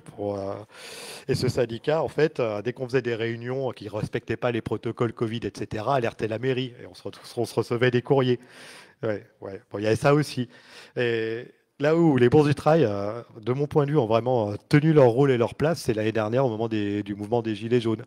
Pas partout, on va être clair. Pas partout, mais il y a des bourses du travail, comme la nôtre à Lille, et certaines à Paris aussi, qui ont ouvert leurs portes pour les assemblées de Gilets jaunes, même chose, tirer des tracts, ou même simplement avoir un refuge à la fin d'une manifestation. J'oubliais aussi, une bourse du travail, c'est un peu un lieu aussi où on se réfugie en cas de répression violente et forte quand on le peut. C'est pas rien non plus. Donc c'est un peu tout ça, et les bourses du travail, effectivement, on se rend pas forcément compte de la chance qu'on a d'en avoir. C'est bien que tu le soulignes. Et je suis pas sûr que ça va durer non plus, hein. Voilà, merci beaucoup. On va faire un deuxième tour de questions. Donc là. Il est allumé, magnifique. Moi, j'ai deux questionnements. Le premier, d'abord, c'est sur... en fait, il y a un truc inspirant dans la commune, c'est les barricades. C'est un objet politique et esthétique. Et en fait, on est beaucoup, qu'on soit autonome, anarchiste, extrême gauche ou quoi, à trouver ça c'est cool les barricades, puis on dit le temps des barricades, et puis on met la barricade à toutes les mots, toutes les sauces. Et en fait, dans ma petite militance personnelle de mes 10-15 ans, les seuls endroits où j'ai vu des vraies barricades depuis certains temps en France, c'était autour des luttes de territoire, où on a renouvelé l'esthétique et politique de la barricade. Et donc je me dis des fois, est-ce qu'il n'y a pas un espèce d'enjeu aussi de... En fait, on regarde le passé, mais en fait, on n'arrive pas à le faire au présent. Et je pense que les luttes de territoire l'ont fait. Et je fais un clin d'œil à la CGT Vinci, qui était la seule qui a soutenu la lutte à Notre-Dame-des-Landes. Et ça a été pas un déclencheur, mais ça a été quand même un des nombreux pivots de cette lutte-là. Et donc, voilà, j'ai une question juste autour de qu'est-ce qu'on fait des barricades. En fait, c'est juste, est-ce que c'est du romantisme révolutionnaire d'il y a un siècle et demi, ou est-ce qu'en fait, on est encore capable de le faire voilà. Quelles sont les dernières barricades en Belgique? Voilà, dites-moi, là, dans la salle. À quand remonte votre dernier souvenir visuel en photo sur Internet ou d'une barricade en Belgique? Ok. Donc, voilà, okay. Le bois de la Cambre, ouais, pas mal, le bois de la Cambre. D'accord, mais on va essayer d'être bref. Non, mais c'est une bonne question, la Boom 2, ouais. On va être bref sur les questions. Voilà. Non, mais je vais aller sur les questions. Donc, en fait, je trouve juste intéressant. Voilà, la barricade, on a compris. Voilà, donc je m'arrête là. Ouais. Et ma deuxième question, donc c'était juste, en fait, qu'est-ce qu'on fait de cet héritage de la barricade? Ça, c'est un. Et le deuxième truc, c'était autour d'une question qui touche, je pense vraiment, et c'est chouette qu'on ait des syndicalistes, c'est la question du compromis à la belge. En fait, quelle était la culture du compromis? Et moi, je ne suis pas du tout un spécialiste, je n'ai pas encore du tout lu l'expo de la commune. La culture du compromis. Et pour moi, la culture du compromis en Belgique, elle tue le rapport de force. En tout cas, elle l'annule beaucoup. Et en même temps, elle est essentielle. Quand Djalil dit, bah, en fait, il faut défendre les travailleurs de la grande distribution, et alors qu'on sait que c'est... Voilà. Et donc, j'ai besoin d'avoir un peu pas d'infos, mais de ressenti sur qu'est-ce qu'on fait de la culture du compromis, qui est quand même un truc très fort à la belge. Voilà. Merci. Il y avait d'autres questions? Oui, tant que j'y suis. excuse-moi. Ça marche? Oui. Le mythe de la barricade. Passons à une autre dimension intéressante liée à la commune, c'est l'émergence des modèles coopératifs en tant que résultat de lutte, en tant que chose qui arrive, on prend en main un outil de production, alors qu'on le négocie, que la négociation vienne d'un endroit ou un autre. Moi, je trouve que c'est aussi un des points les plus importants, et c'est un point qui a été énormément nié aussi pendant l'histoire du mouvement ouvrier, parce que le retour de la notion de coopérative aux mains des travailleurs et pas de la coopérative dirigée d'en haut par l'État est quelque chose qui a été oublié pendant des années. Le deuxième point qui me semble important par rapport à la commune, c'est que la commune, c'est un mouvement qui n'est pas un mouvement centraliste. C'est un territoire qui se libère, peut-être. C'est un lieu avec un gouvernement, mais qui ne cherche pas à être l'État. Et ça, c'est quelque chose aussi qui va être en contradiction totale avec toute une histoire de la gauche, qui va refuser ce genre d'émergence un peu trop effervescente et un peu trop ingérable, je vais dire. Et alors, si on termine pour le compromis à la belge, il faut savoir que le compromis à la belge, il a été construit aussi par des syndicalistes belges avec des solides dents et avec une culture. Le rôle d'un Henri Fuchs, par exemple, là-dedans, est fondamental. Or, Henri Fuchs, c'est aussi un gars qui était... c'est le rédacteur des conclusions du Congrès anarchiste d'Amsterdam en 1905 aussi. Donc le mélange est une continuité. Merci. Une question, mais on fait bref pour avoir le temps de bien encore répondre. Merci. Merci.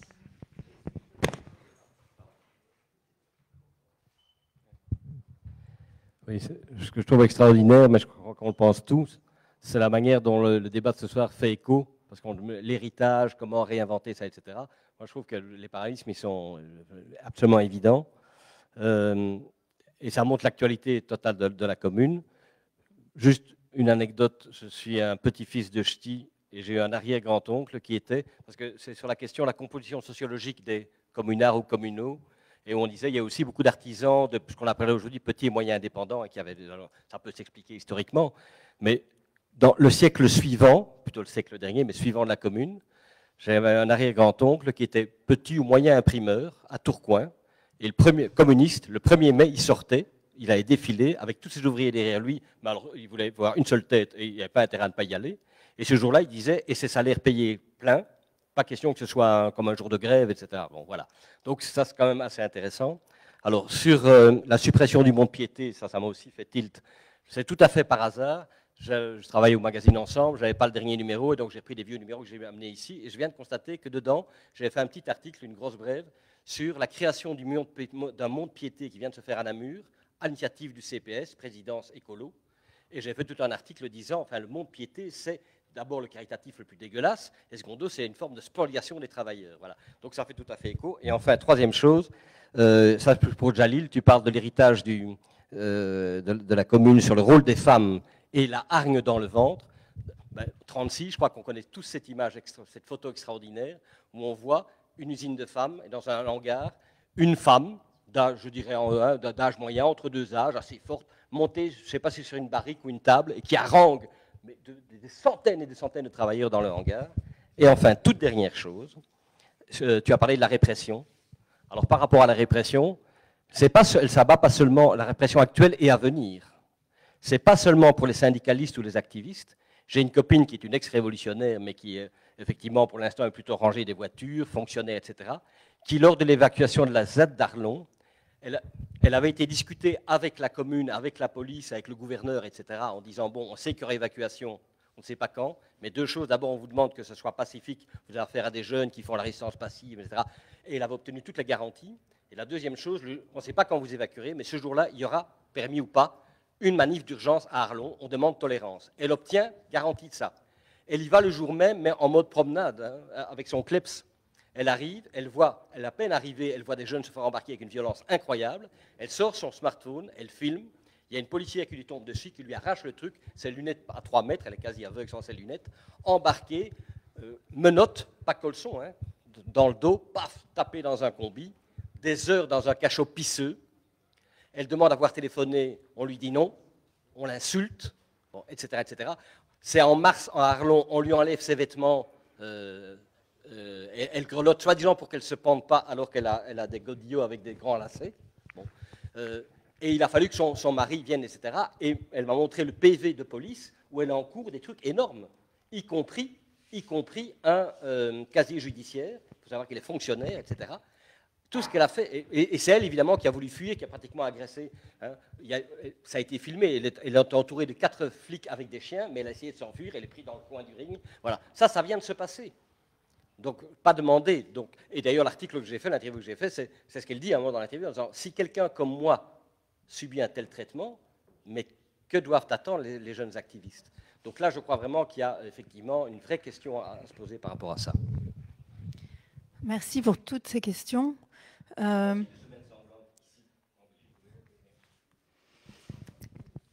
Donc, oui, donc là, on a beaucoup déjà à répondre. Les barricades, la culture du compromis, les coopératives, le territoire parisien qui se libère et qui n'est donc pas donc un lieu avec un gouvernement, mais un État ouvrier, mais à l'échelle de Paris. Voilà, la sociologie des communards. Julien, tu veux commencer ?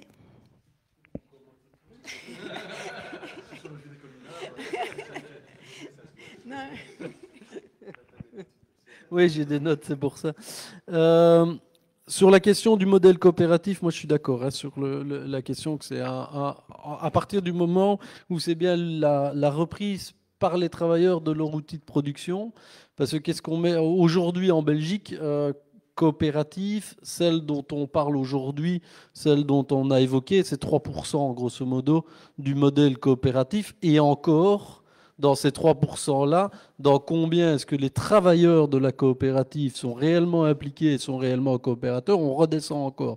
Parce qu'il y a des coopératives très bien de l'extérieur, où les gens très social et tout ça, mais où les travailleurs en tant que tels sont juste considérés comme des salariés, et le modèle coopératif, la démocratie coopérative, c'est entre les coopérateurs, mais qui ne sont pas les travailleurs. Hein. Et donc des coopératives de travailleurs, là c'est ultra rare en Belgique.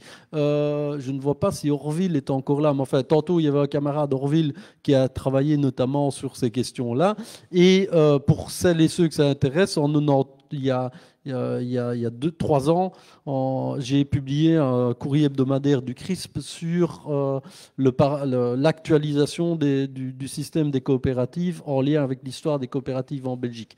Voilà, donc si ça intéresse quelqu'un, vous venez me trouver après au bar, je ne vais pas faire plus long là-dessus.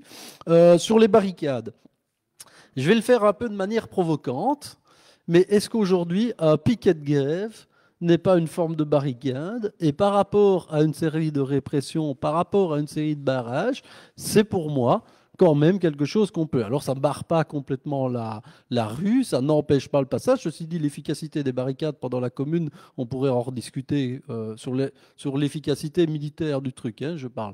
Parce qu'il y a tout le mythe.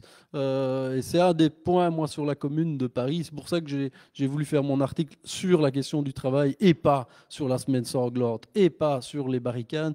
Parce que je ne suis pas persuadé que c'est l'angle par lequel la Commune nous parle le plus et doit nous parler le plus. Mais simplement, voilà, quand on fait des barrages encore, le camarade l'a cité, quoi. On a quand même un président de régional interprofessionnel de la FGTB qui a été condamné, y compris en appel, pour avoir fermé un accès au port d'Anvers lors d'une grève générale. Et donc tout le monde savait que le truc allait être fermé. Et pourquoi est-ce que c'est lui qui est condamné? C'est parce qu'il est le contact police. Par rapport aux camarades, c'est parce que c'est lui qui est identifié comme étant, donc, puisque Contact Police organisateur, donc c'est lui le responsable, et que par rapport au pont de Cherat, mais Je pense que c'est jeudi soir qu'il y a le débat ici, avec notamment Thierry Baudson, le président de la FGTB, qui est dans les condamnés du pont de Cheran. Ben, c'est un barrage qui avait bloqué carrément l'autoroute. Alors c'était plus facile, elle a été réduite à une bande avec plein de travaux, mais ça n'empêche, ça avait quand même bien bloqué. Ils sont condamnés, mais ce qui est important dans le jugement de condamnation, c'est que ils sont condamnés sur base d'un article qui est lié à la grève de 60-61 sur l'entrave méchante, à la circulation, mais dont on disait à l'époque, et ça je pense que c'est super intéressant par rapport à aujourd'hui de l'avoir en tête, dans le débat parlementaire, quand on vote cet article-là, les débats disent bien, mais soyez rassurés à la gauche, ça ne concerne pas le mouvement syndical. C'est quelque chose qui ne vous concernera pas. Et on voit 50 ans après, comme par hop, tiens, ça réapparaît. Et quel est l'argument? Oui, mais non, ça ne s'appliquait pas. Ah, l'article, il ne dit pas qu'à l'exception des mouvements syndicaux, c'est vaguement dans les débats parlementaires qu'on parle que ça devrait, mais l'article, il ne le dit pas. Et donc, puisque ce n'est pas inscrit, ben, c'est potentiellement... Alors, il y a un débat juridique sur est-ce que oui ou non le jugement est correct et on est en appel, mais ça n'empêche qu'on voit bien combien des garanties sur « mais ça ne s'appliquera pas à vous », si elles ne sont pas inscrites clairement dans la loi, on se les mange éventuellement 10-20 ans après. Et on a des dossiers encore aujourd'hui où on vous dit « moi-même ça ne va pas vous concerner ». On peut parler, pour revenir sur la répression qu'on a citée, on dit souvent quand on fait des articles de loi sur la criminalisation de certains mouvements, etc., et ça a été un débat notamment en 98 sur la question du terrorisme, où les organisations syndicales avaient dû combattre pour clairement exclure le mouvement social, et en tout cas les organisations syndicales de la loi, parce que dans les premiers projets, c'était un grand flou et potentiellement les organisations syndicales auraient pu être comptées dedans. Et simplement sur le pont de Cheran, Thierry Baudson, il leur dira jeudi, il est condamné 2 fois plus durement que des simples militants parce que responsable syndical. Et donc il y a une discrimination dans le jugement qui accentue le jugement contre sur le fait que vous êtes dirigeant syndical, donc vous êtes plus coupable que d'autres, et donc on tape plus fort. On est en Belgique, on est en 2021, et on est le président, non pas de la première organisation, parce qu'elle est à ma gauche, mais de la deuxième organisation syndicale du pays. Mais en fait, c'est quand même un symbole assez important. Et quand on reparle de la question du compromis, parce que comme ça je n'oublie pas, quand on parle de la question du compromis, je pense que c'est des signaux qui montrent, à mon sens, qu'on est en train vraiment de basculer, mais ce n'est pas d'aujourd'hui, hein, ça remonte à déjà quelques années, on est en train de basculer, je l'ai évoqué tantôt avec le pacte social, je pense que l'accord du pacte social sur le compromis à un moment donné, sur la répartition, sur le fait qu'on est dans une paix sociale et on s'organise et on se partagera les choses et on gère ça et on fait une manif nord-midi pour un peu accentuer la pression, mais surtout parce qu'on sait que derrière, on va aller négocier et que par compromis, on obtiendra un peu quelque chose. Ben, ces dernières années, on fait nord-midi, on n'obtient rien derrière. Et donc la question, ça va être de est-ce que Nord-Midi suffit? Est-ce qu'on doit continuer? On est dans le débat de l'AIP et on l'a déjà évoqué. Alors, Nord-Midi, on en a un peu marre. Elle est résolue pour plein de gens. Donc, c'est la question du rapport de force et on pourra en redébattre à un autre moment. On peut continuer au bar. Mais je pense qu'il y a eu aussi des initiatives de grève. À un moment donné, il faut aussi se compter et il faut aussi voir à combien on est sur les choses et dans les luttes. Et on l'a évoqué, que mener des luttes et faire sortir les gens de manière radicale, comme on l'expérerait éventuellement tous, c'est un vrai boulot. C'est pas évident et ça se fait parfois. Des fois, pas quand nous on le décide forcément, et des fois quand nous on le décide, les gens. Et donc c'est des questions qui sont pas simples. Et entre dire que le compromis ne suffit pas et partir, on l'a redit, il n'y a pas de syndicalisme révolutionnaire en Belgique. Et vaguement pas en France non plus, il y a des tendances, il y a des trucs, mais on peut pas dire qu'il y a un syndicalisme révolutionnaire majoritaire capable de le mettre. Mais ça, on pourra en débattre après au bain. Moi, c'était sur deux choses. Évidemment, c'est la question du compromis à la belge et la question des barricades qui m'intéressait dans le débat. Un peu la répression aussi. Beaucoup la répression, mais je veux dire, moins intervenir parce que ton exemple était flagrant. La première chose, c'était sur le compromis à la belge. Bon, pas besoin de rappeler tout l'historique, etc., etc. Ça, tout le monde le connaît, du syndicalisme à la belge et de la grande question du compromis, de la concertation sociale à la belge. Pour moi, les choses ne sont pas caricaturales dans les organisations syndicales. Pour moi, il y a d'abord, syndicalement, moi, si je prends mon organisme syndical, il y a clairement une partie des gens qui ne luttent pas pour la même raison que moi. Il y a des gens qui luttent pour trouver le meilleur accord pour les travailleurs selon un schéma un peu corporatiste. Ils sont là pour s'organiser dans l'entreprise. S'ils ont un acquis en plus et que le lendemain, ils ont un acquis en mieux, etc., c'est leur boulot, c'est ça. Et là, il y a une vraie différence idéologique entre nous et c'est une bagarre interne dans les syndicats. On n'est pas majoritaire, c'est une tension interne. La deuxième chose, c'est qu'après, on peut avoir des camarades qui, dans le syndicat, sont d'accord idéologiquement avec nous, sur le fait qu'il ne faut pas faire du compromis à la belge, etc., qu'il faut un syndicalisme de lutte, mais qui vont se retrouver au quotidien perdus par la législation de plus en plus compliquée, la judiciarisation des luttes, etc., etc., au point que pour pouvoir arriver, avant d'arriver à faire une assemblée du personnel, il faut maîtriser ton texte de A à Z, connaître tous les textes de loi, les paragraphes, et de savoir sur quel point tu vas identifier d'être contre pour pouvoir créer tes revendications. Alors, on peut se plaindre, mais moi, je connais des camarades qui sont que tu pourrais mettre sur la table, qui seraient d'accord avec toi, mais qui se perdent là-dedans. Et c'est extrêmement compliqué. Parce que la différence entre la lutte et l'analyse juridique d'un texte, le fait de le combattre, de changer quelques textes, etc., tu arrives devant une assemblée des travailleurs, tu es entendu. Je sais, moi je sais qu'il y a des gens qui ont tendance à plus facilement écouter quelqu'un qui viendra. Par contre, quand tu as quelqu'un comme moi qui ne connaît pas tout à fait le texte, de la législation sur l'AIP, etc., sur le paragraphe 8, ils s'en foutent un peu, mais quand même sur un discours combatif, etc., tu amènes les gens dans l'insécurité de la lutte. Et c'est beaucoup plus compliqué.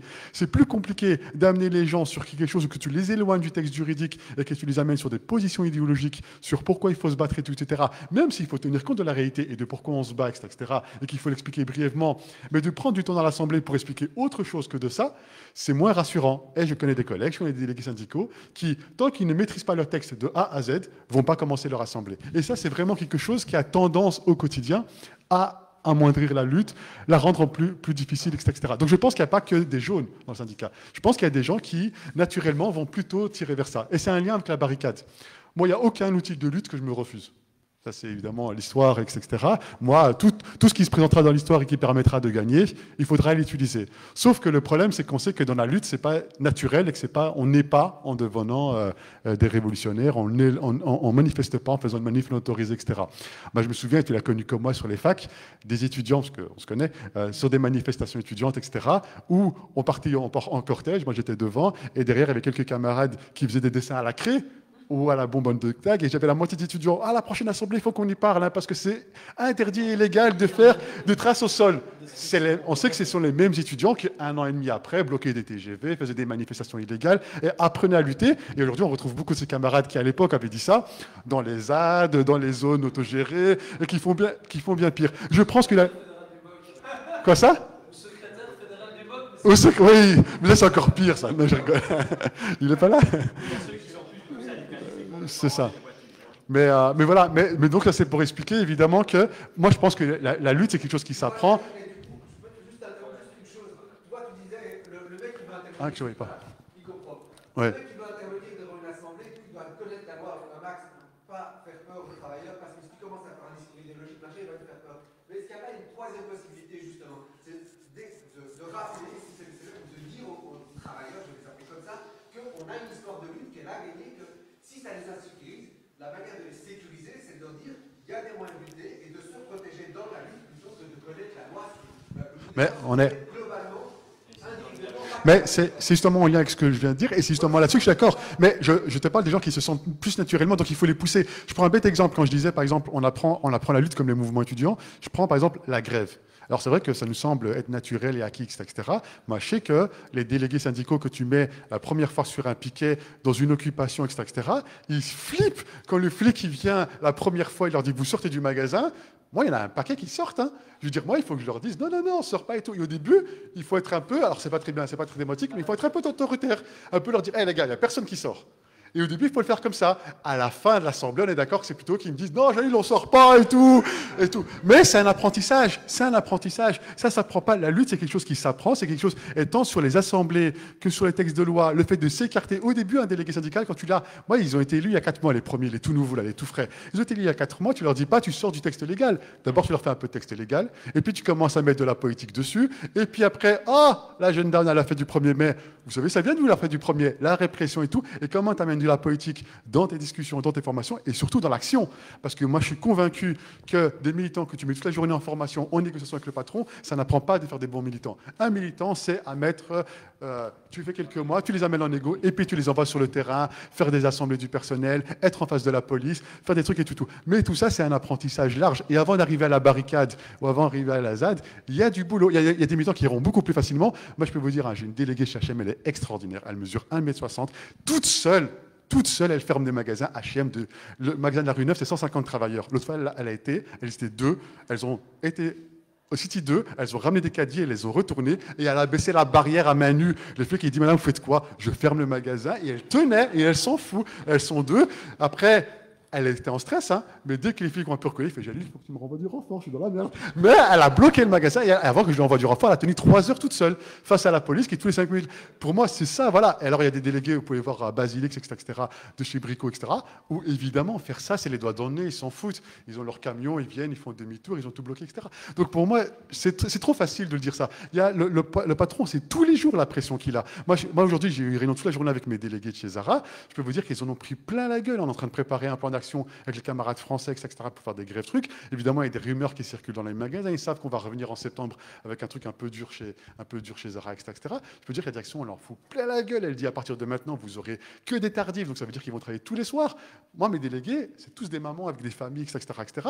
Et elles me disent, Jalil, c'est sympa ce que tu nous dis. Mais moi, la première fois que tu m'as chopé dans un magasin, que tu m'as parlé de tes projets, tu m'as pas dit que j'aurais que des tardifs, que j'aurais tous les dimanches, que j'aurais que des projets de merde et que la direction m'engueulerait en réunion comme une gamine, etc., et que j'aurais résisté tout seul. Ça, tu m'as pas dit. Tu m'as pas dit que tu avais 40 entreprises et que tu pourrais être avec moi que de temps en temps et que tu allais me soutenir comme tu pouvais, etc.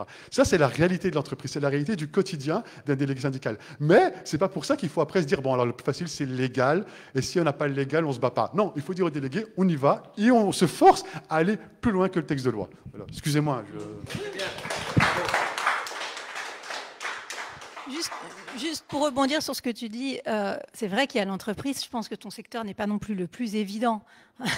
Parce que la grande distribution, c'est quand même pas là où ça lutte le plus facilement. Et en plus, il faut voir que justement les niveaux supérieurs de sectoriel et interpro, voilà, sont quand même en déclin vraiment terrible actuellement en Belgique comme ailleurs. Et donc, on en arrive en effet à un syndicalisme qui pourrait être d'entreprise, mais finalement, les luttes qui ont été les plus, on va dire, marquantes ces dernières années, c'est aussi celles qui se sont faites en dehors des entreprises. Et donc, enfin voilà, je ne sais pas, c'est un questionnement important, je pense aussi à avoir aujourd'hui. Et tu voulais aussi réagir sur les barricades ? Oui, c'est un peu la thématique de la soirée.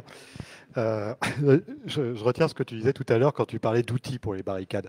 Oui, parce qu'effectivement, c'est un outil, mais c'est plus qu'un outil dans notre imaginaire et c'est plus qu'un outil aussi.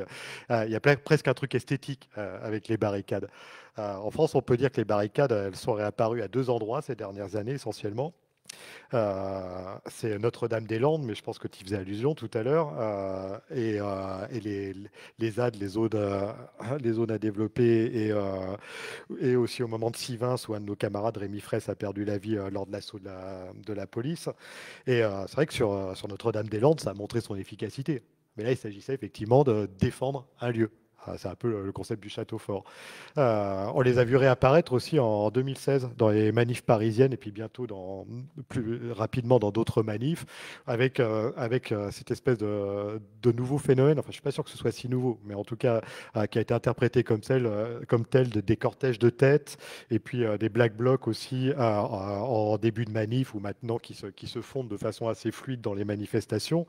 Et il y a une chose qui a été très claire sur les barricades cadre de la loi travail. Je ne sais pas si vous en avez entendu parler de ces manifestations et de cette mobilisation en France. C'est là qu'on est monté d'un cran dans la répression, la violence, le gazage, la répression judiciaire et physique, enfin, la violence physique aussi de la police.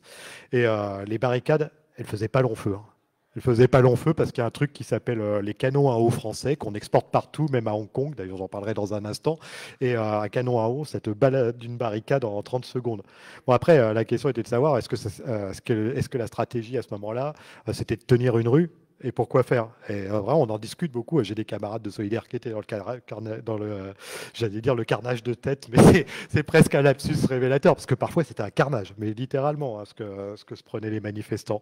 Et on a eu beaucoup de cette discussion avec les camarades, de savoir qu'est-ce qu'on fait avec, qu'est-ce qu'on cherche à obtenir. Des camarades qui disaient, ouais, mais c'est aussi une façon de retourner la violence policière contre elle-même. Mais en tout cas, matériellement, comme outil dans les manifs, ça devient plus compliqué. Je pense ça m'a fait penser aussi à Hong Kong, à ce qui s'est passé lors des manifs en 2019.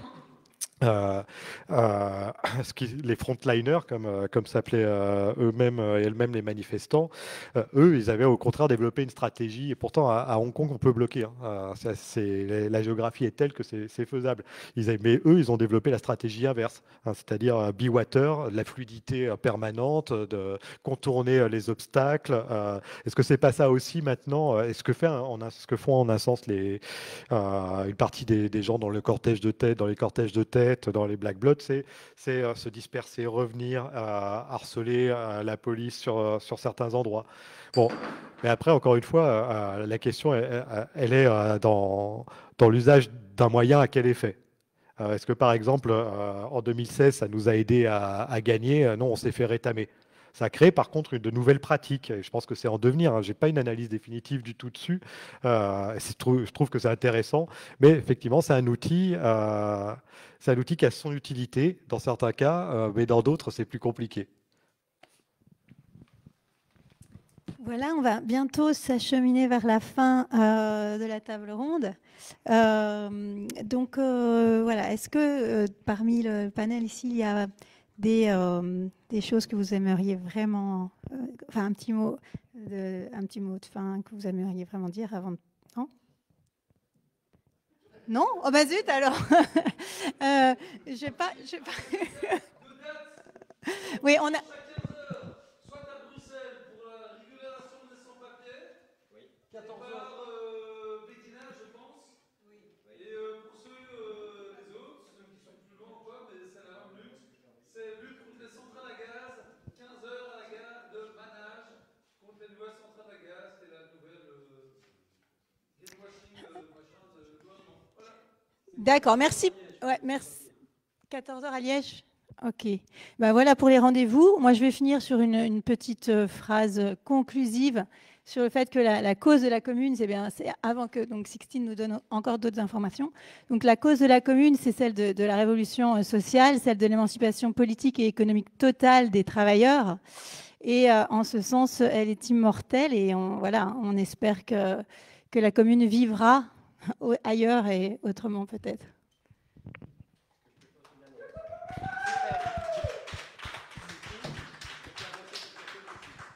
Vas-y, vite. Merci. Vite, c'est pas possible. C'est par rapport à ce que le camarade avait dit sur la position des communards vis-à-vis du colonialisme. Pour ceux qui ont l'occasion de le voir, moi je l'ai vu hier à Liège, c'est remarquable. Il y a un spectacle sur Louise Michel. Pourquoi je parle de Louise Michel? Parce que Louise Michel, quand elle était effectivement déportée en Nouvelle-Calédonie, a pris fait et cause pour les Kanakis, alors que la plupart des communards qui étaient sur place, le grand journaliste Rochefort de gauche, etc., célèbre, totalement du côté des Blancs et des dominants. Bon. Mais donc il y a un spectacle qui s'appelle « Je vous écris de ma nuit », qui est une petite merveille. Moi je l'ai vu hier. Et de ce que j'ai compris, il vient ici aussi. En tout cas, il vient à Bruxelles très bientôt. Et c'est d'après les lettres de Louise Michel. Les lettres en tant que poète quand elle était jeune, les lettres à Victor Hugo, etc., les lettres en tant que femme politique, mais beaucoup de lettres de prison aussi. Et c'est un spectacle bouleversant. Et moi, je connaissais un peu Louise Michel, mais j'ai appris une foule de trucs. Et la comédie, elle est remarquable. Donc vraiment, et je crois que elle m'a dit qu'elle venait à Bruxelles apparemment dans ce programme-ci. C'est Lara Persin? Pardon? Lara Persin? Oui, c'est ça. Oui, mais elle vient samedi. Voilà. Donc, voilà. Samedi prochain. Voilà, mais donc Mais pas demain, le pub. samedi d'après. Samedi Donc, d'après, oui. Il faut absolument voir ce truc, c'est génial. Ok, merci beaucoup Denis pour cette pub. Tous les trois hein, d'être venus et d'avoir participé. Merci beaucoup. Mais oui, merci Julien, Jalil, Stéphane, merci Yann d'avoir animé cette session. Simplement pour préciser, vous êtes déjà les bienvenus de venir voir l'expo autour. Les prochaines dates, demain, on accueille des Gilets jaunes belges à 16h. Sur la question de la démocratie. Et ensuite, à 18h30, on accueille un gilet jaune de Commercy. Je vous invite vraiment à venir l'écouter. Je sais qu'il va faire beau demain, mais voilà, c'est une super chouette occasion. Lui, en tout cas, fait la route de France. Ça va être très chouette. Ensuite, lundi, on a une conférence de Statis Kouvelakis sur la question du pouvoir et de la révolution. Et puis, on a encore plein de choses. La commune et les femmes. On a une soirée de clôture samedi prochain. Le théâtre des amis de la commune. Une soirée sur Varlin et l'international, la répression, etc. Les étrangers aussi. Donc voilà, je vous invite vraiment à regarder le programme et à venir. Et voilà, si vous êtes intéressé de soutenir financièrement, n'hésitez pas. On vend aussi des t-shirts, les livres de l'expo et voilà, des affiches, des sacs, etc. Donc n'hésitez pas pour ça. Un tout grand merci à tout le monde. Appel du comité central de la garde nationale aux électeurs parisiens le 25 mars 1871. Citoyens, ne perdez pas de vue que les hommes qui vous serviront le mieux sont ceux que vous choisirez parmi vous. Vivant votre vie, souffrant des mêmes maux. Défiez-vous autant des ambitieux que des parvenus. Les uns comme les autres ne consultent que